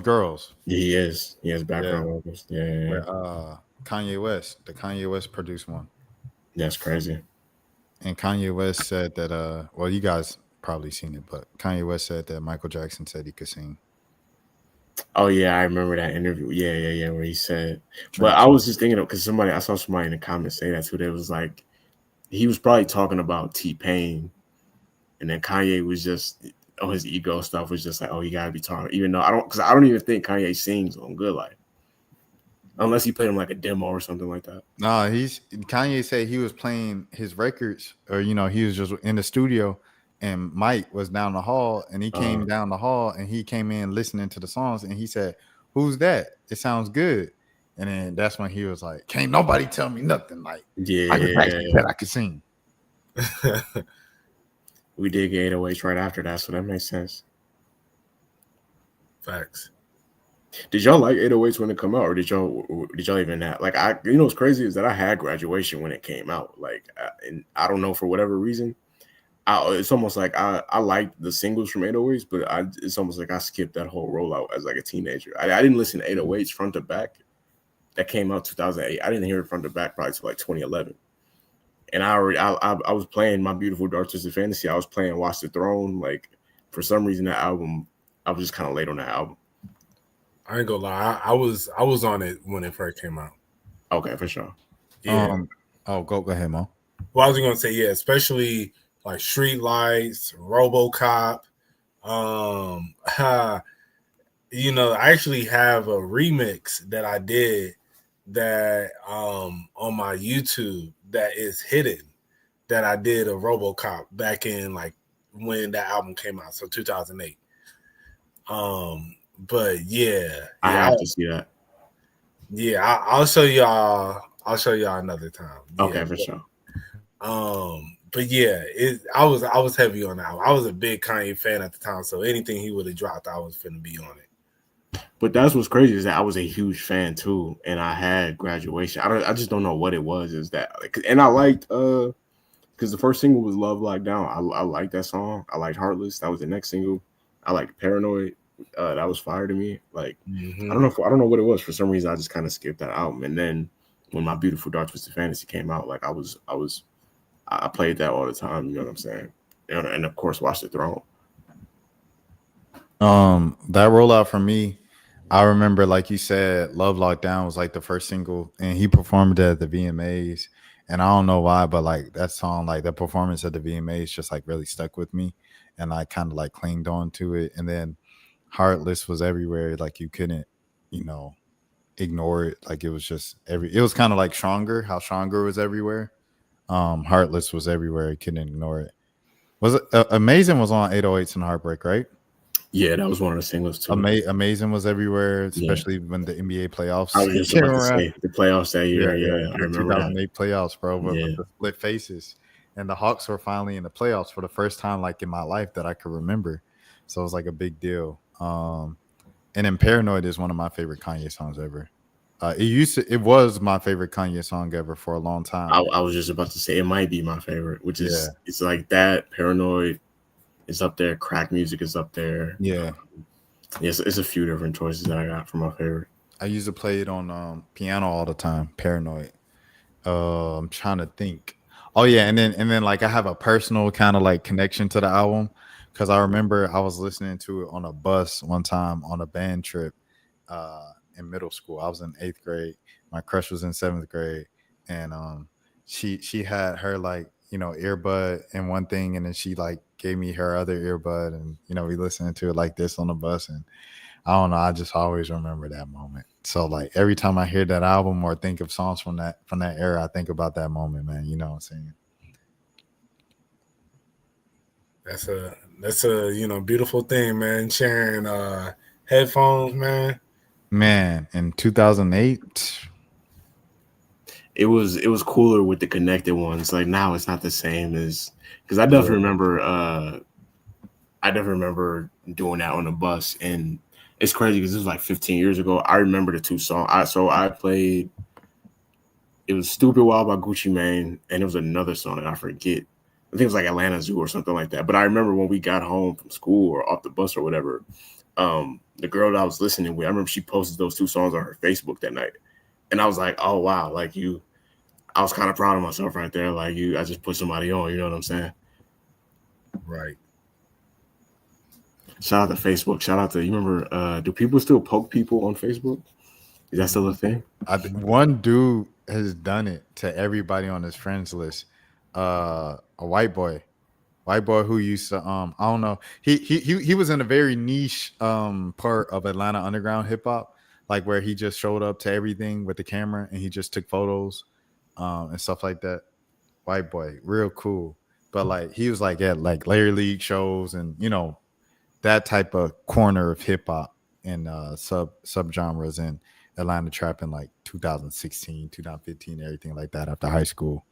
Forget his name, but he was like he literally poked everybody on his friends list last year. Just out of nowhere, just And then like he did a thing of he like wrote all the status about it. He was like, I just poked every single one of my friends on my friends list because I got bored. That's a dark reality right there. I wish I could log into my old Facebook, man. I can't remember, and it bothers me so much because I know Facebook is the wild, wild west of social media. Bro, Facebook is it. Facebook is the best, bro. I'm not gonna lie to you, dog. Cause it's like the hood, like it's like people, yeah, people being their real selves. It's like people like just decided to stay in, Facebook was popping in what 08 to 13. Like people on Facebook just decided to stay between 08 and 2014. Like they post like I remember when I first moved to Alabama. I moved to Alabama in 2018, bro. So, once I get into Alabama Facebook, everybody from my job and the community start adding me. These folks in 2019, 2020 are posting like fit pics in the middle of the street, but like with the stripe. Three the same picture. Like it's like 2014. Like we on Photo Bucket. Deep fried. And I'm like, it's 2020. Like, I was like, bro, Facebook is different, bro. Like, they just decided to stay in 2014. And I'm like, hey, I'll rock with it. Like, just now are like they at least dressing a little different. Like from 2014. They're not dressing 2014-ish no more.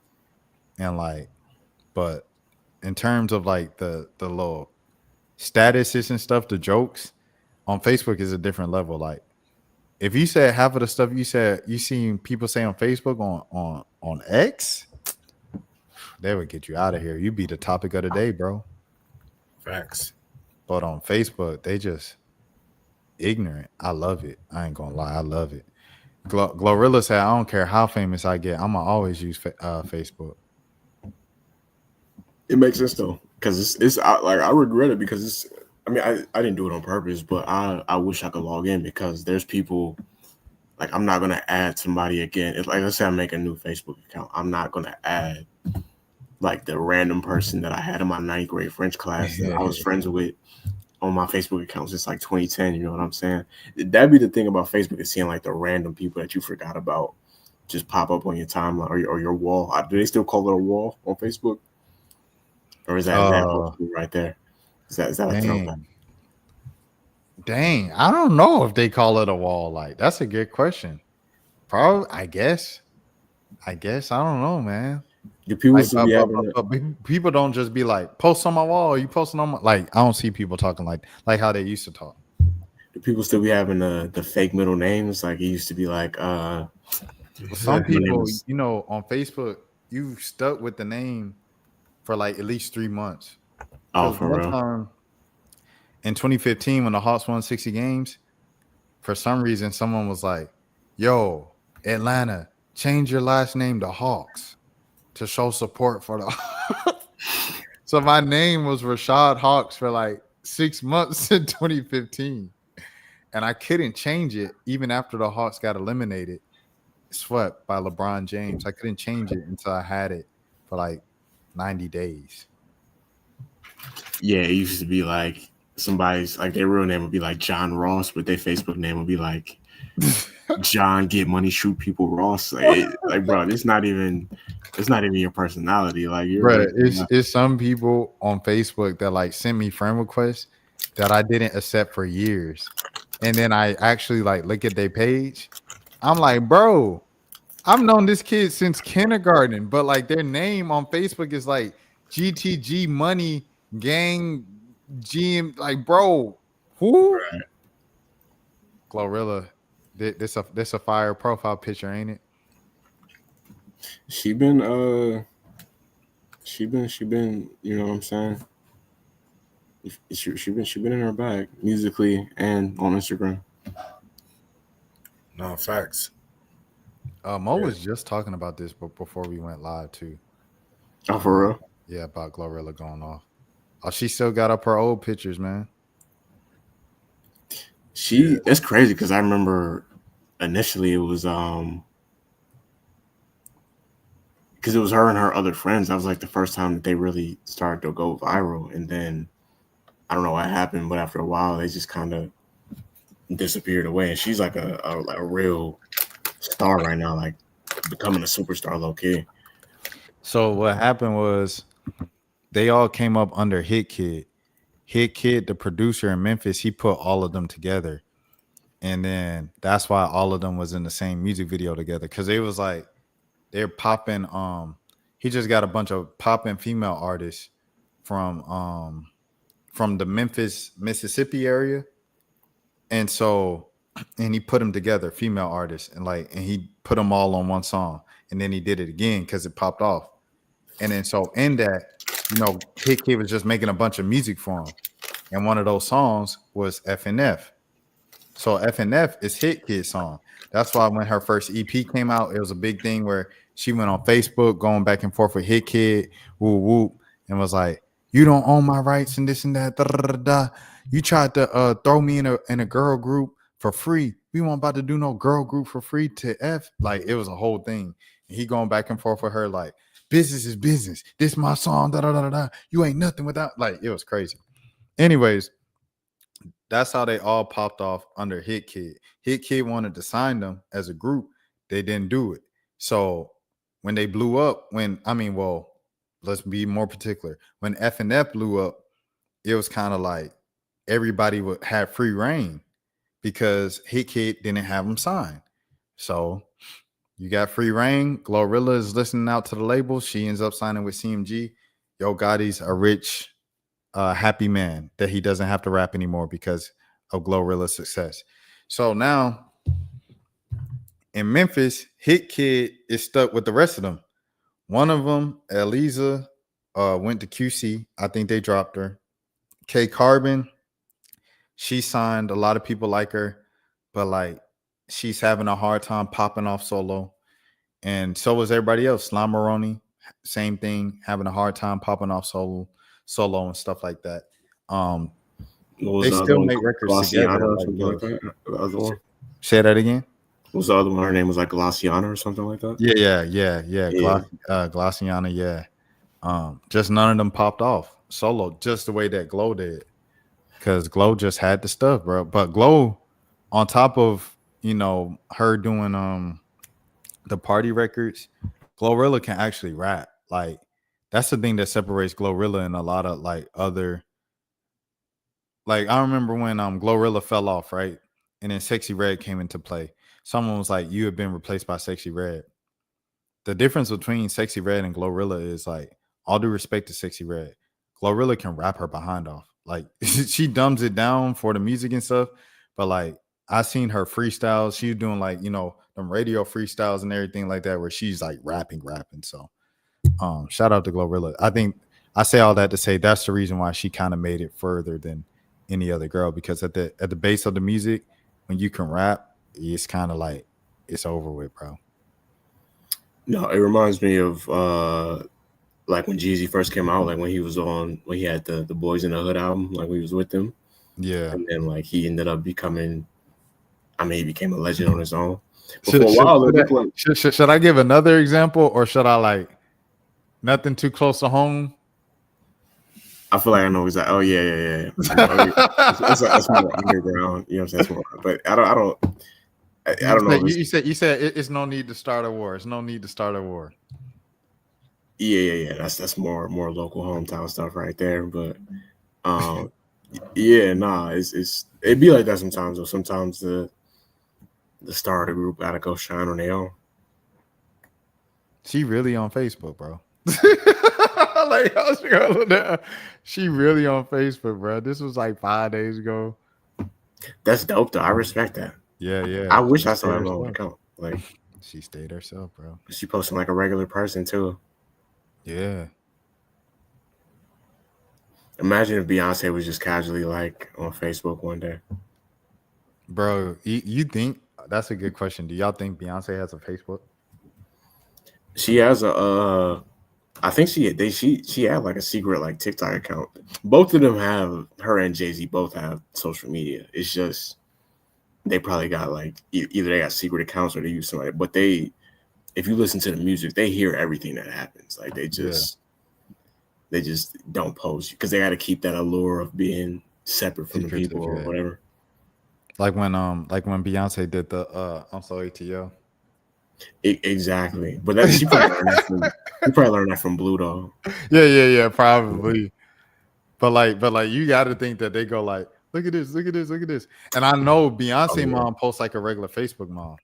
So like I know she be texting them like constant, like Instagram reels and TikToks. No, it's funny because Beyonce, this happened a few times. Like Beyonce's mom, she like you said, she just be showing love. So like she'll just be reposting stuff, anything that has Jay-Z and Beyonce. But sometimes she'll repost like a negative story about them because she's not really paying attention to what, you know what I'm saying. So it'll be a few times where they had to tell her to like, yeah, you got to delete that because that's you reposted the wrong thing. I like I said, bro, like my whole perspective on this changed, and we talked about this on an early episode. I remember because you responded, Jelani, where I was on the set of Atlanta, bro. Season 1. Donald Glover ain't tweeted, ain't Instagram in about 2-3 years at this point. And we sitting in between takes, and this man sitting in like the little hair and makeup chair on the side, the director's chair, and he looking at his phone and laughing. I was just like, what could he possibly be laughing at? Like, this man ain't on no Instagram, you ain't on no TikTok, you ain't on no Twitter, you ain't on no Vine back then and stuff like that. And Jelani was like, he probably has a secret account. And then eventually he admitted it in his interviews and stuff like that. He's like, Twitter's fun because no one knows who I am and ABC and blah, blah, blah. So yeah, like that stuff is always, I don't know, kind of mind blowing to me. Do y'all ever think like y'all had an interaction with like someone huge on like their burner? Probably not. I don't really interact too much on my social media. Like, you know, I like some stuff here and there, you know, and I only really use Instagram.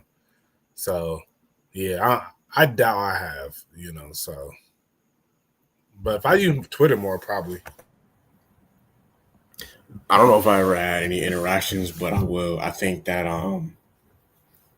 it's probably, there's been times where there's definitely been like celebrities have, I don't know if they've been confirmed, but there's been like, they'll find certain accounts on Twitter and they'll be like, yo, this is so-and-so's account. And then you'll go to the account, like let's say they say it's like Chris Paul's account, and then you'll go to the account and the account name be like Chris Paul Lover 504 or something like that, and every single tweet is them arguing Chris Paul related tweets, and it's like, okay, I could kind of see why somebody might think this. Bro, you remember Buddy Hill's account, bro? What was it called? They found Buddy Hill's burner account, and like you said, the whole account is literally just him responding to like Buddy Hill tweets, bro. But the thing about it is that they'll be speaking from like first person almost, like or like from third person. They'll be like, yeah, Buddy feels like he's not being used properly by his coach right now. It's like, if that wasn't you wouldn't be talking about that.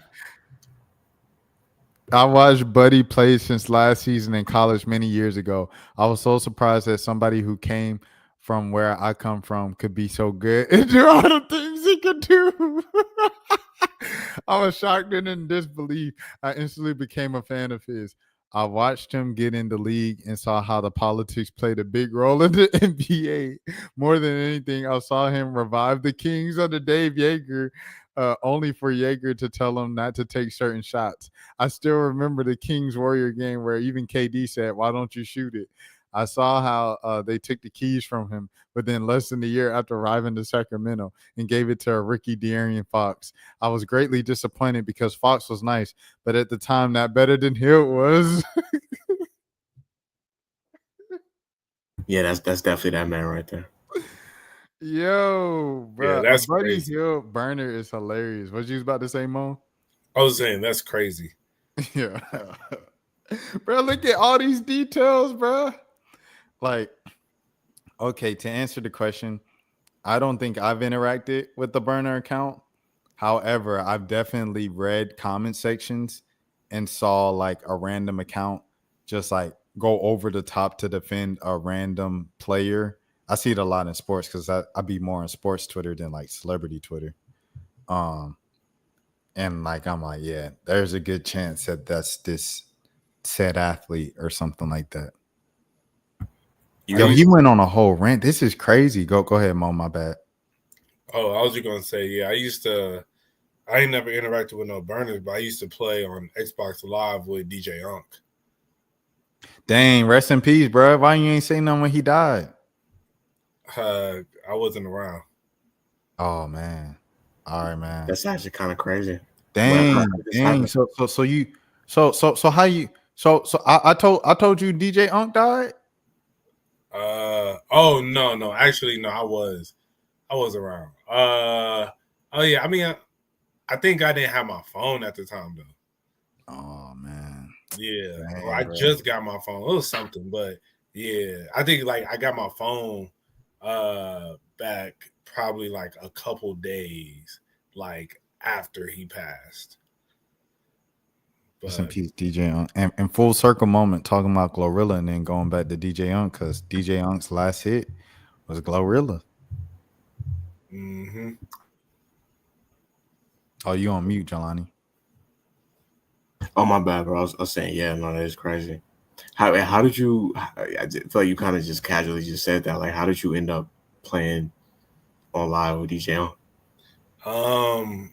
I used to when back in high school and on Xbox Live, I was really big into gaming. So I used to be like in clans and playing it with a lot of different people. And then so I ended up getting cool with some SODMG members. And then so from there, like I would be in like little party chats or whatever. And then eventually I end up in a party chat with DJ Unk. And then so we played like what game we used to play? I think it was like Gears of War or Call of Duty, one of those, back in the day. And yeah, it was cool. It was cool, you know. We'll be in there like just talking and stuff, and we'll be asking him like mad questions, like, oh, you know, like I don't remember what we'll be asking him, but yeah, we used to ask him questions like, oh, like, you know, what is it like, you know? And he'll just be like, man, you know, just being chill. He's like, man, I'm just like a normal person, really. But yeah, man. Yeah, rest in peace, DJ Unk. That's something you could tell your grandkids right there. I play Gears of War with the man that made Walk It Out. No, facts. But you know, back in the day, man, with on Xbox Live, the SODMG, you know, they had a clan. So, but to get in the clan, bro, it was like $100. You had to pay like $100 just to get in. But you know, you had to know somebody, you had to kind of get vetted or whatever. And so like I thought about joining, but then when I heard it was $100, I was like, boy, stop. I am not finna sit here and pay no $100 to sit here and just put SODMG at the end of my gamer tag. You was with Agolf or Gatre? Nah, I never played with them. I'm trying to remember who all was in SOD. Did you play with Arab? Nah, I played with Jabbar. Arab and Soldier Boy. Jabbar Days is like low key one of my favorite like Atlanta rap songs ever. That was my joint back in the day. Bro, facts. That yes, to this day, that's still one of my favorite songs. It's a great song. It's a great song. I haven't heard that in a minute. Bro, I was gonna say if you go to his Spotify, I think that's the only song he got on there. That makes sense. That's a great one song to have though. Facts. I used to want to get into. I used to hope so bad to get into a chat with Soulja Boy, bro. I never did. I just felt like I was always like that 1 degree away. But yeah, I used to. That's why I used to always play with so many SODFG people. Cause I was like, man, eventually I'm gonna get into one of the party chats with Soulja Boy, bro. I'm telling you, never did. I was sick. That's back when Soulja was really popping too. Like this was still like peak era Soulja Boy. Bro, for real, man. Nah, look at the fact that this man has a picture of himself on the wall behind his picture. That's crazy. A-Rap and Soulja Boy tell him. Man, I ain't gonna lie. I Who's have the like other one? I have a conspiracy theory, man. Cause ain't nobody ever heard from A-Rap like he doesn't even he's not on like social media. I don't know. It's like literally nobody. I don't know, man. You know, I feel like Soulja Boy might have did. They put him in the same basement with Burberry Perry, bro. That's crazy. Nah, but for real, I feel like because I was looking it up one day and it's like no signs of him like at all. Like, you know, at least you know people be like, oh, I saw A-Rap, you know, randomly walking down the street or something, or you know, A-Rap, even if he's a regular person now, like he actually works here now. It's nothing about him. I don't know, man. Is that man still alive? I mean, I was just disappointed that Soulja Boy never passed it to him like he said he was going to. Facts. And he said he was going to pass it to A-Rap, and he just kept the ball for himself. A-Rap was on, what song was he on? Was he on Report Card, I think? He was on Ya. That was the one he was on. So get up on my face, you doo-doo head dummy. Man. Real hip-hop right there. Boy, man, they wasn't there, man. They wasn't there. I had, my first MP3 player, I got my first MP3 player like fall 2006. I probably had, if that MP3 player could fit like 30 songs, I probably had like 7 Soulja Boy songs on there. Hey, Soulja Boy, can I? Yeah.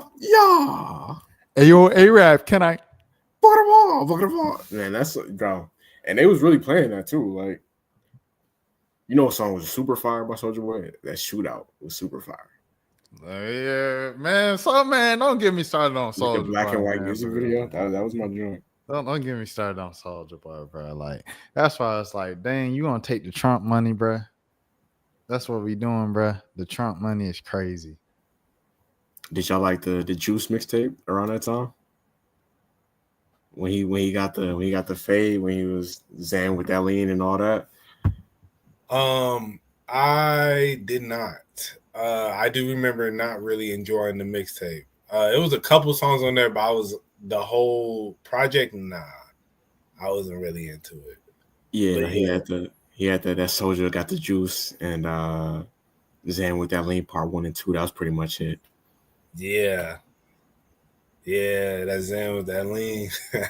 Because he had that era when he was copying off of Lil B around that time. When he was on his swag stuff. Facts. Yeah. Thank you, Bass God. Yeah, and then he started copying. Title kind of crazy, ain't it, Jelani? Pass it to A-Rap. So this is what happened to A-Rap. Wow. It's a full documentary. You guys want to watch it? No.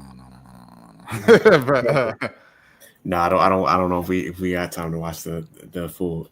What if you just woke up one day and there was like I'm not gonna lie, I would watch somebody like made like a real Soulja Boy document just because if he was involved in it, just because I know he saw a lot of crazy stuff behind the scenes as like a teenager. Because he got famous when he was like 16, 17. Facts. So I can imagine around that time, he definitely had some grown women in the industry. I guarantee you that was messing with him. I can guarantee you that it's at least one famous person that was like a grown woman on that time that gave some to Soulja Boy. Oh, for sure. You got to talk about, like the Chris Brown documentary, like this is the reason why I did this, put my hands on the woman and stuff like that. Like Soulja Boy got to do that, everything. So I don't know. I think it'd be a good one. Yeah, speaking of Chris Brown, I just randomly thought about this just because you brought this up. Because in the Chris Brown documentary, I think he talked about the Rihanna situation or whatever. I remember the day after the whole thing went down or whatever. Nobody knew. Like it was just a bunch of rumors like about like what happened or why he did it. And at the time, one of the rumors was that he had or that we was like teenagers at the time. Somebody had came with a rumor that he did it because she had gave him something. Yeah. So yeah. That was like the rumor or whatever. So we in class or whatever. So we had this our homeroom teacher. He was one of those teachers that was like relatively young. He might have been like 30, but like he's still our teacher. It's certain stuff you shouldn't be asking this man. So one of the white kids in my class just straight up asked him. He was like, "Hey, let's say his name was like Mr. Thomas." He was like, "Hey, Mr. Thomas, if a woman gave you herpes, like, would you beat her up?" And he was just like, "That's a very inappropriate question." And we just went on. I still remember him saying that to this day. That's what the discussion was the day after the Chris Brown Rihanna incident. That's crazy. Crazy time in society. Yeah, it's crazy how those rumors back in the day would spread, and because social media wasn't what it is today, so it's just somebody come up with a story because they're like, why would Chris do this? She had to give him something, and then now everybody running with it. But that was like the next day. That's the crazy part of how like we had internet, but it wasn't. We wasn't just sitting on MySpace all day. Like eventually, you had to get up and go outside. You know what I'm saying? So, yeah, it was kind of crazy that it spread that fast or whatever. But that was, I think, a lot about like there's an alternate reality where that never happens, and he really ends up becoming like the Michael Jackson of this generation. And it's still crazy. He sells out like damn near stadiums by himself. Even with all that happening, like not stadiums, but like arenas by himself. But if he never did that, you remember he had the gum commercial? Yeah, like he was popping, bro. Yeah, so look, in an alternate universe, Chris Brown becomes the biggest artist in the world, and Rihanna and him get married and become the Jay-Z and Beyonce of like R&B, or not even of R&B. They'll probably be bigger than Jay-Z and Beyonce if they would have stayed together throughout this entire time. I don't know if Rihanna would have still made all the moves that she made, but yeah, it was. Yeah, it's crazy to think he definitely would have been out of here, and they would have still been together. Because even after that, she still went back to him at least, I want to say, a couple times, because they really loved each other. Yeah, that was one of them early like internet couples. Like girls would be. I told the story about the girl that had the Chris Brown poster on her in her locker. And then when I was in middle school, and in a day, like after that happened, she ripped it down like in very dramatic fashion around that time. But yeah, no, he was. I still remember when my cousin this is when Run It first came out. I remember YouTube wasn't even YouTube. Like so, some videos like she showed me that it might be like Yahoo Music or something like that. She showed me that music video around that time, and I was like, I liked the song, but I didn't know that it was about to be what it became. Like within a few months of Run It coming out, he was instantly like all the girls in my elementary, middle school around that time was obsessed with him. Facts. Chris Brown coming out when we were in elementary school is crazy. It was like fifth grade. It was like 05. Oh, what were you saying? No, so it was like fifth grade. That was 2005. Yeah, fifth grade, yeah. And then Umbrella was sixth grade. No, it was like summer before seventh grade, I think. Yeah, like right after sixth grade. Because I remember that. I just remember that whole summer because we talked about this before when the Cavs with LeBron when he went on that 25 points. Yeah, they played Umbrella and Amy Winehouse Rehab every day, like back to back that summer. Facts. Yo, speaking of LeBron, I got a random question for y'all. So I was thinking about this the other day. Which playoff run do you think was more impressive? The 2016, so LeBron in 2016 when he came back from the 3-1, or his performance in the 2018 playoffs when he had nobody and still took that team to the finals. Yeah, I would say 2018 just because Kevin Love was still a respectable player in 2018, but he wasn't like he wasn't like a valuable second star by that point. I mean, like if you go look at the graphics for that finals, like the stars that they were trying to pick to, you know, they gotta do like the promotional photos or whatever. It would be like on the Warriors side is Steph, is KD, is Clay, it's like all these legitimate stars, and then it would be like LeBron. Who was my guy who missed the? Yeah, Shumpert, J.R. George Smith, Hill. George Hill, yeah, like that whole team. So yeah, I would say 2018 just because he didn't have like a real second star by that time. 2016, Kyrie he wasn't. I'm not gonna give him as much credit as LeBron, but he definitely was. I'm not because come on now, we can't give him as much credit as LeBron. He was great. Don't get me wrong. But you can't give him as much credit as LeBron, bro. He balled out. LeBron averaged like a triple, and I'm saying this as a Warriors fan. LeBron averaged like a triple double. Like Kyrie didn't do that, but he balled out. Yeah, that 2018 performance, bro, is honestly the best playoff performance I've ever seen in my life. I'm not gonna lie, because just seeing every game and him just time after time making play after play, I was just like, bro, that game one, honestly, if it wasn't for J.R. Smith, I think LeBron could have won that series. I'm not even gonna lie. Like, you know, I'm not even a big LeBron fan like that. I'm not even gonna lie. But just seeing him control that game, I was just like, yo, this man is unstoppable. Like, I still remember him playing what was it? Who was Jimmy Butler with that year? Was he still with the Bulls? No, he was in Minnesota at that point. No, I think they in the playoffs there they played, I think Indiana. I think they played Toronto. And then I think they played the Celtics in the conference finals, I believe. Okay, because I remember he caught a Hail Mary pass, or that might have just been just a playoff game, a regular season game. My bad. But yeah, we talking about the Washington one where they cut to Bradley Beal's girlfriend, who's now his wife, and then she's like, oh yeah, when he a full court joint, and it was a turnaround jumper off the glass. Yes.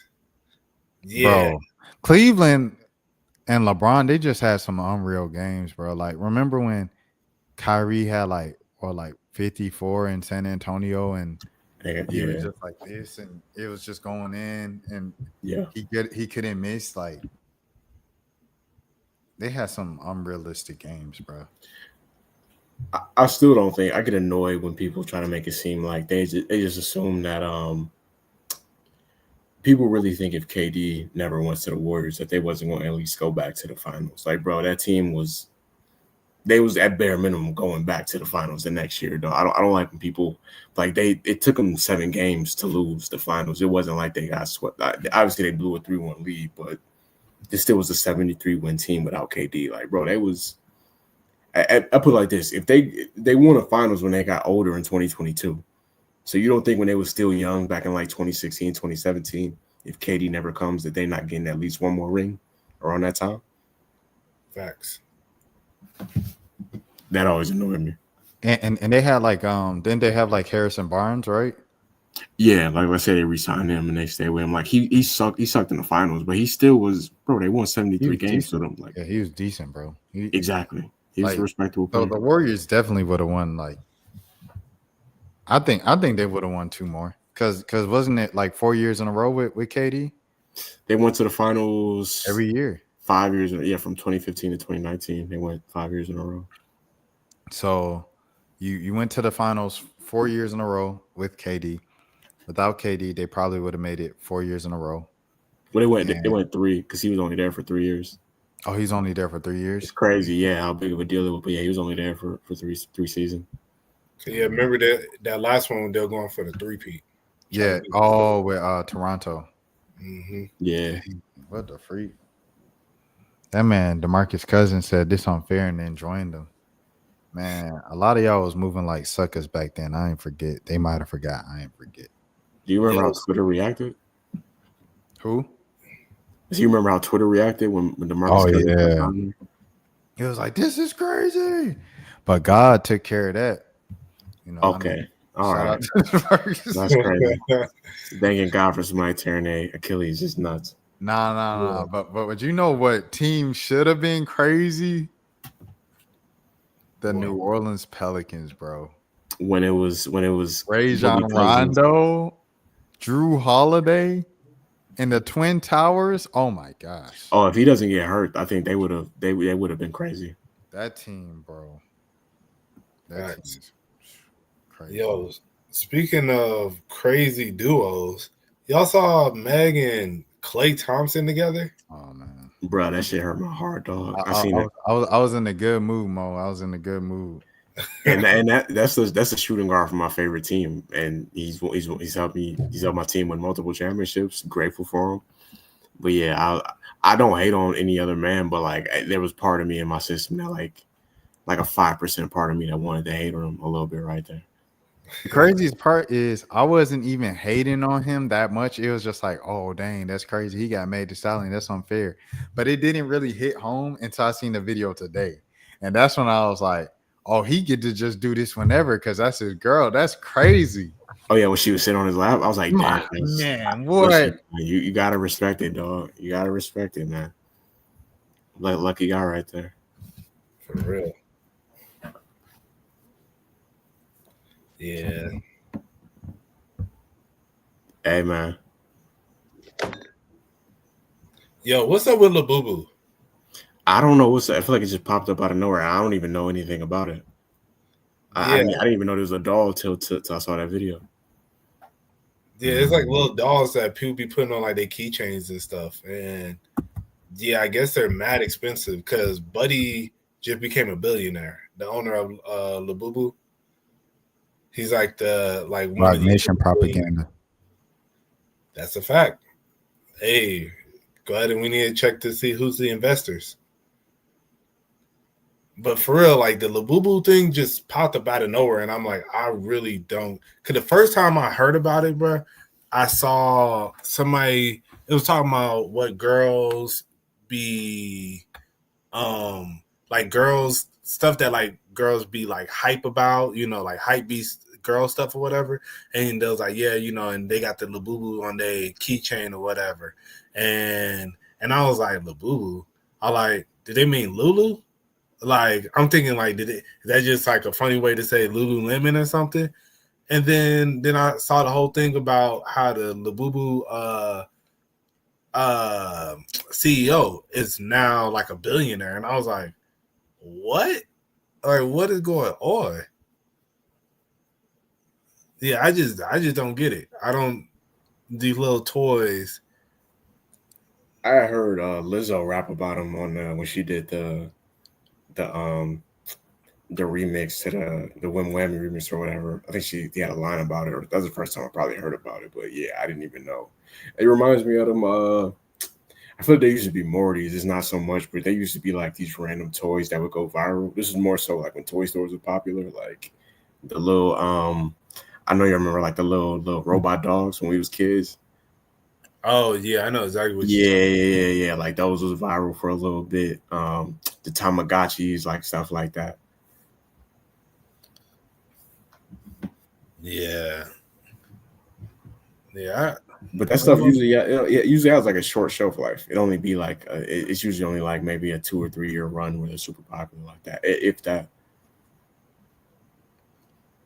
Yeah, they are kind of cool though. I ain't gonna lie. Like now that I'm actually seeing them.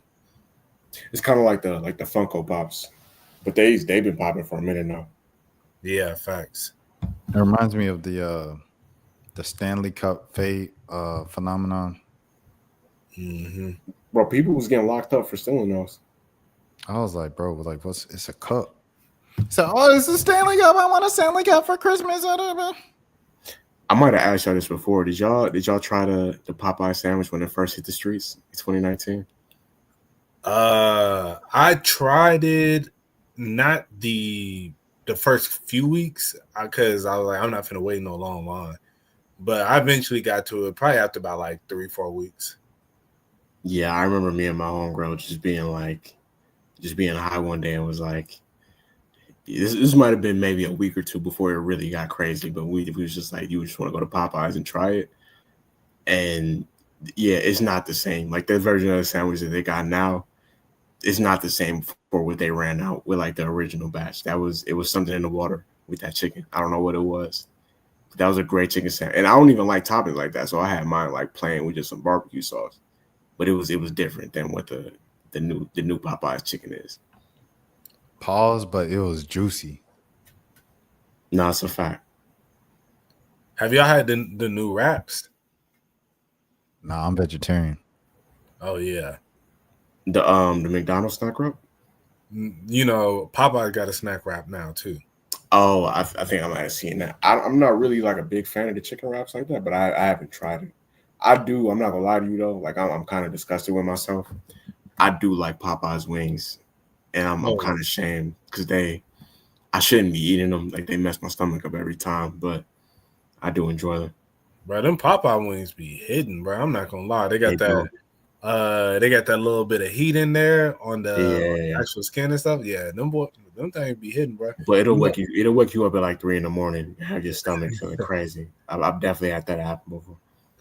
Facts. Hey, you need to download the app. I don't know if you got the app. Download the app. You can get buy one. I think it's like a 6-piece. Like buy one 6-piece and get another one for free for like $6. Yeah, they be doing that on Uber Eats sometimes too. That's what be catching me slipping because I literally have a Popeyes like, you know where Belmead is. It's literally like right here. Like it's right in production. We should probably bleep that street name out, but yeah, it's like right up the corner. So now, bro, when they built that Popeyes over there, I was like, dang. After I moved, that's crazy. I would have loved the Popeyes over there when I used to live over there, man. This is some real local content, but we 2 hours in, so I don't care.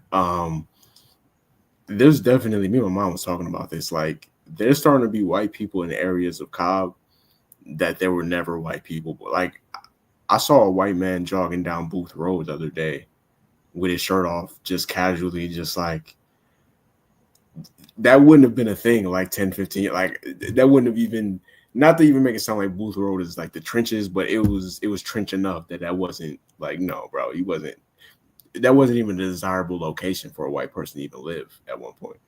Bro, in fact, I knew no white people over there, bro. Like, you know, I live right around the corner from that. Like, when I used to ride my bus home, it wasn't no white people over there. Like, that's like Franklin, bro. You know, when we was in like high school, bro, you going to a war zone to go to Franklin. Yeah. Now they didn't cleaned it up because they got the park over there. Atlanta United. Yeah. Yeah. You know, I used to stay over there, man, and it was just so crazy living over there. I was like, man, this is just not the same. I mean, that's a good thing, you know, but yeah, it's just not the same. Yo, Jelani, you be ever going to those clubs like Tiger and all that? I have not been to any club in Marietta. I remember, is that in Marietta or is that in Cobb? Yeah, it's right there off of Franklin. No, I never been over there. Is it fire though? I never been to Tiger. There's, I don't even know if it's still over there for real, but there's like this Hispanic club that's right next to it. I done went to a couple times. Had a few young ladies that I went over there with, and that was cool.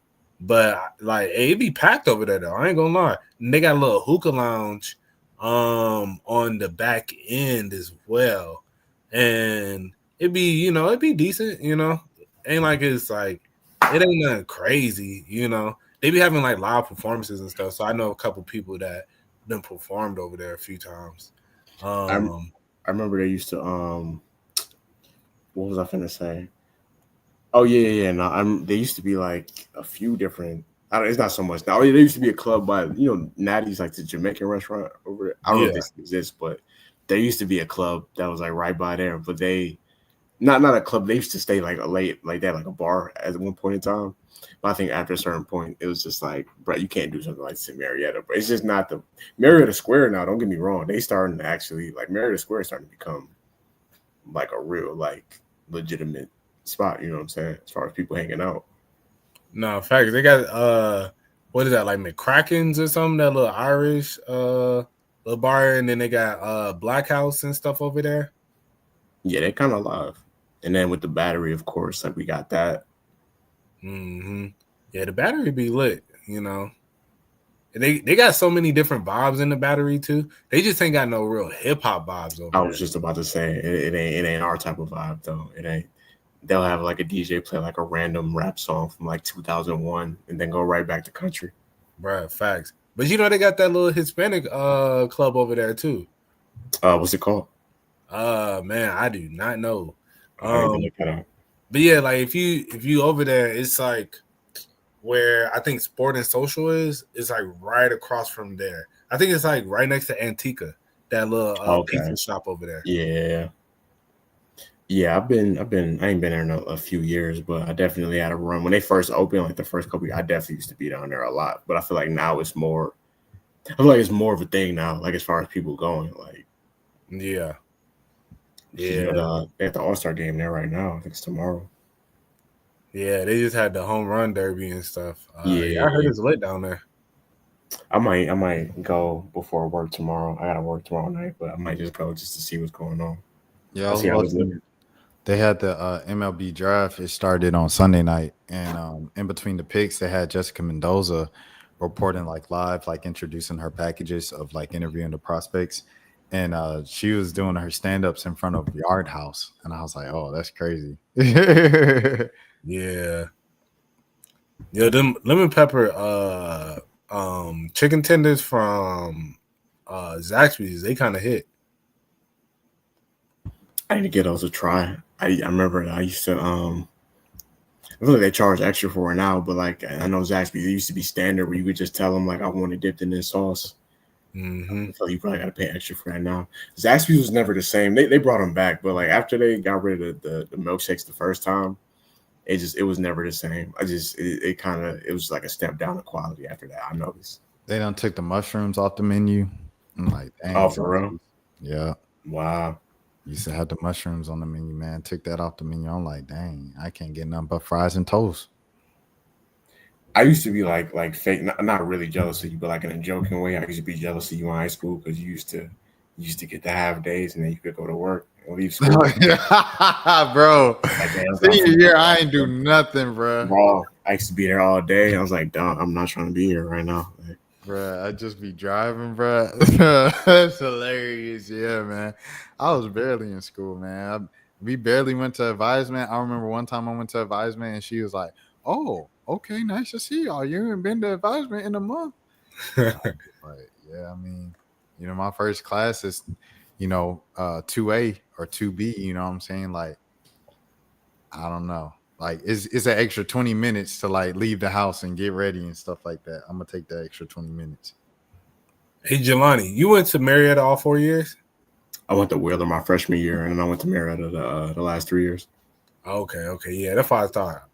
Yeah, because man, I think like with me and Rashad, we was in advisement together all 4 years, and yeah, it felt like we had like because Miss Lyons got pregnant, we probably had like 4 different advisement teachers. Bro, when she got pregnant, they kicked us out, and then like we went to like Miss Moody.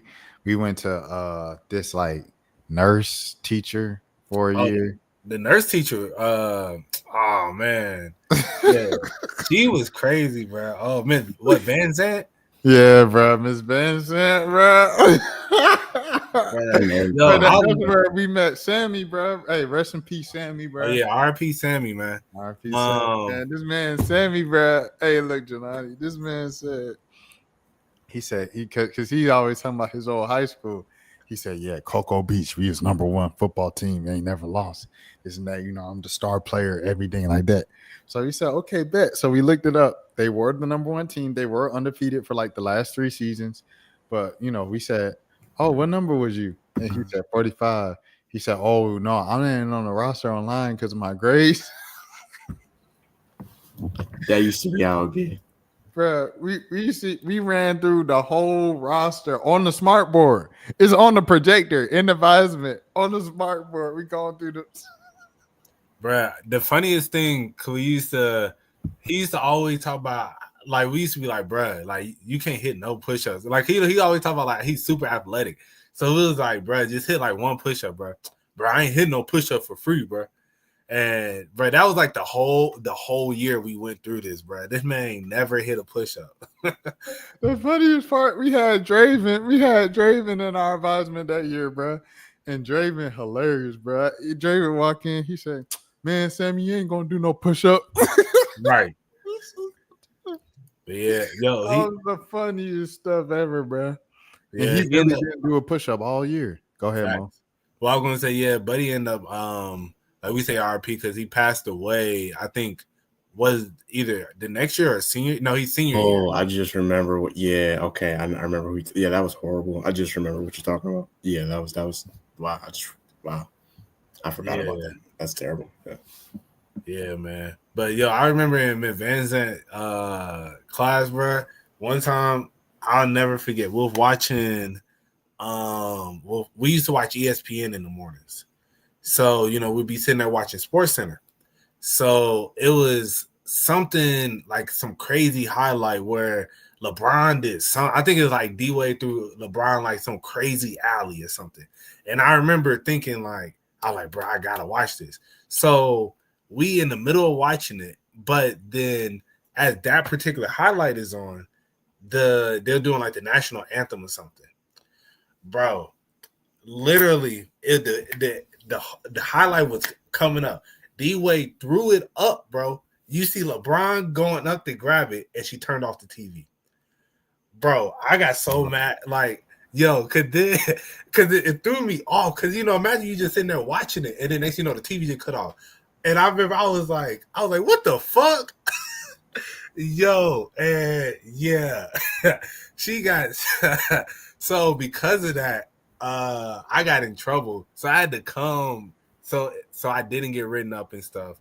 I had to come and I think I had to clean her classroom or something every day for like a month or something, bro. It was something crazy. I was surprised you got written up. Yeah, I was just like, all right, because she was gonna write me up. I was probably going the way she was gonna put it, the way she told me, she was like, yeah, you're gonna get suspended if I write this up. So it's either that or or you just come in and clean or something like that. And I was like, all right, I guess I'll come in and clean. So you had to do that every day, bro. I was so sick. Bruh. She tried to she talked about she was gonna get me arrested one time because I think I was like, I'm not gonna stand for the moment of silence or something like that, bro. I remember that, bro. Bruh, I was so bro, every time we do these stories about high school, I just think how crazy I was back then. And I'm like, bro, by the grace of God, bro, we was on some stupid stuff, dog. Yeah. Hey, but shout out Miss Van Zandt. She did that big old breakfast platter, bro. That was probably the greatest homemade breakfast I've ever seen in my life, bro. You remember when she did that big old platter? I remember that, but I remember the most of all the PSAT, and I didn't know what in the world we was doing, and we had to take the PSAT, and it was random. I didn't even know we were taking it. I just walked in one day. And the desk ran standardized test order. I said, hold on, what's going on? They said, are we taking the PSAT? I said, what? They said, oh, yeah, it don't count towards your so-and-so. Da, da, da. I said, oh, okay, all right. Boy, I don't even know what I did on that thing. I think I just... Yeah. Man, that's what I remember from her advisement the most. And that was I think the first time we had Ashley McCleskey and J-Mac in our advisement. Oh yeah. Nah, J-Mac J Mac was in advisement with us when we was in His Lions. yeah. First time around? Yeah, because so J Mac's dad and my dad, turns out like me and J Mac used to we used to live in Maryland by each other.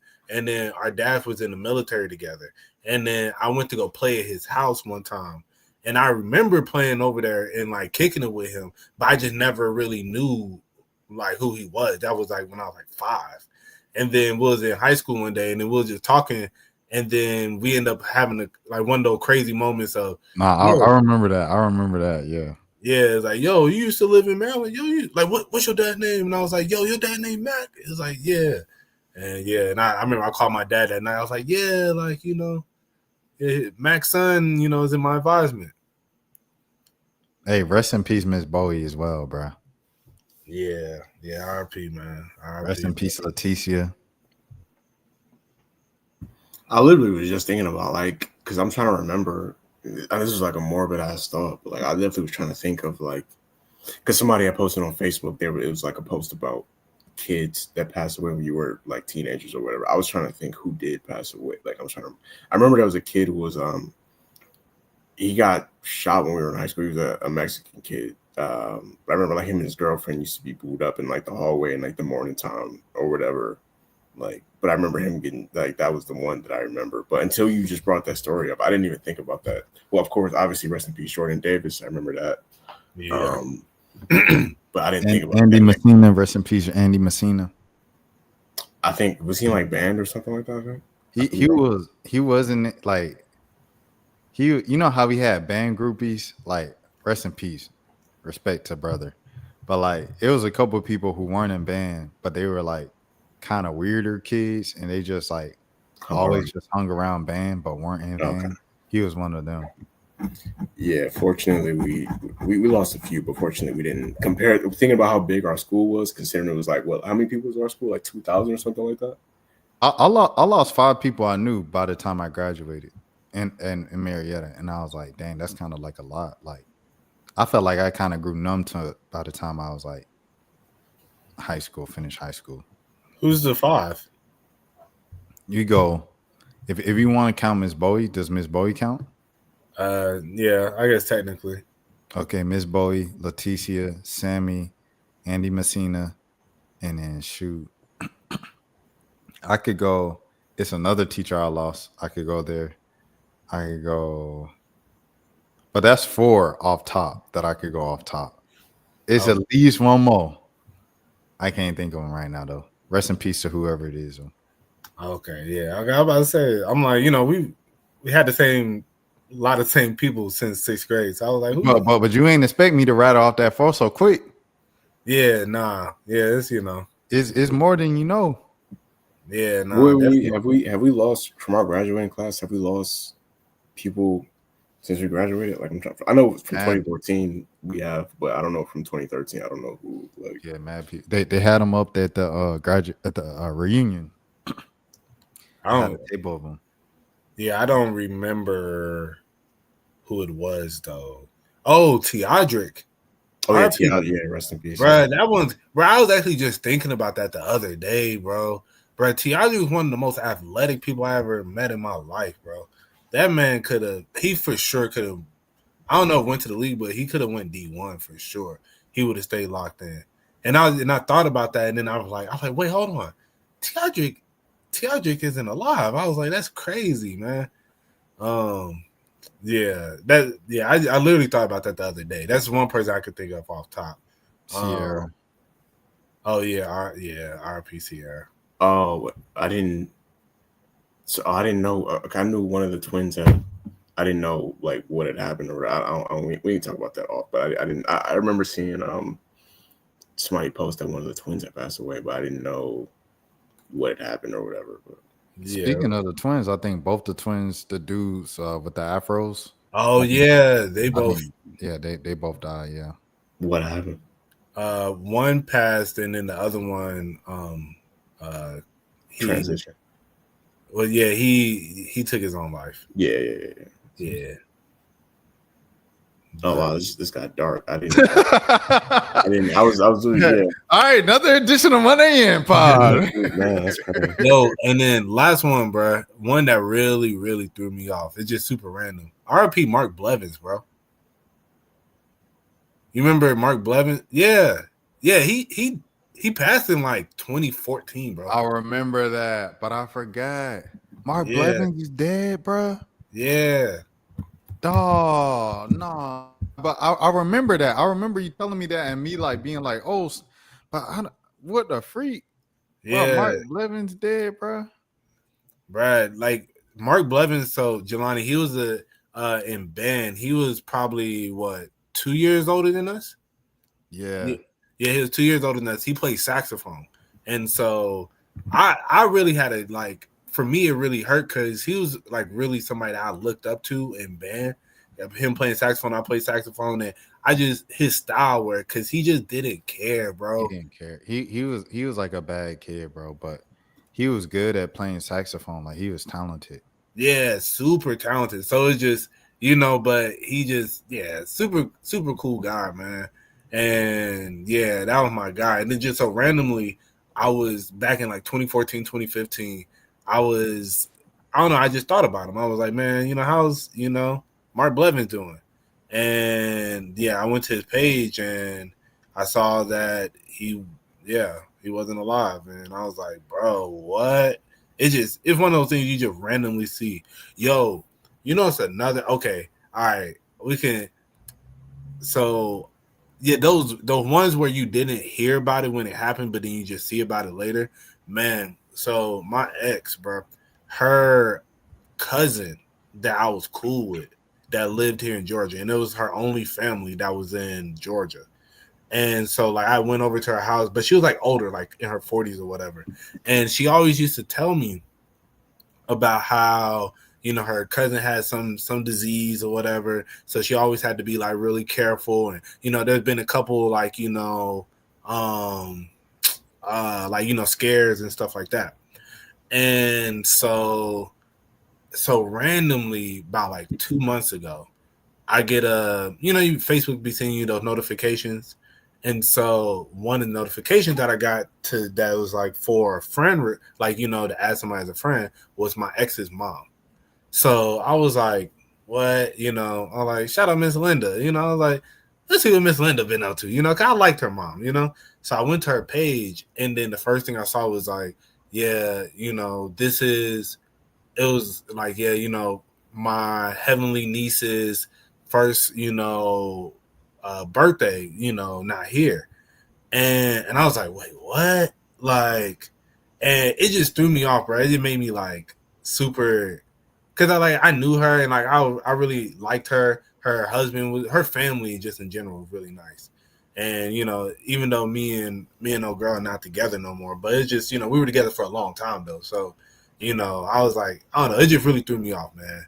So those ones where you don't have no clue and you just find out about it like a year or so later. I think I was like 2 years. I think it happened like 2 years ago.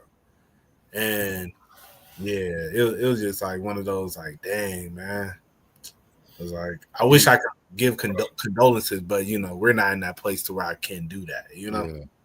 Yeah, I know. Jelani isn't on Facebook right now, but for you, Mo, do you ever see like people who pass away and then it's their birthday, and then a large amount of people will be like, "Happy birthday," and I'm like, "Oh, you don't even know," like.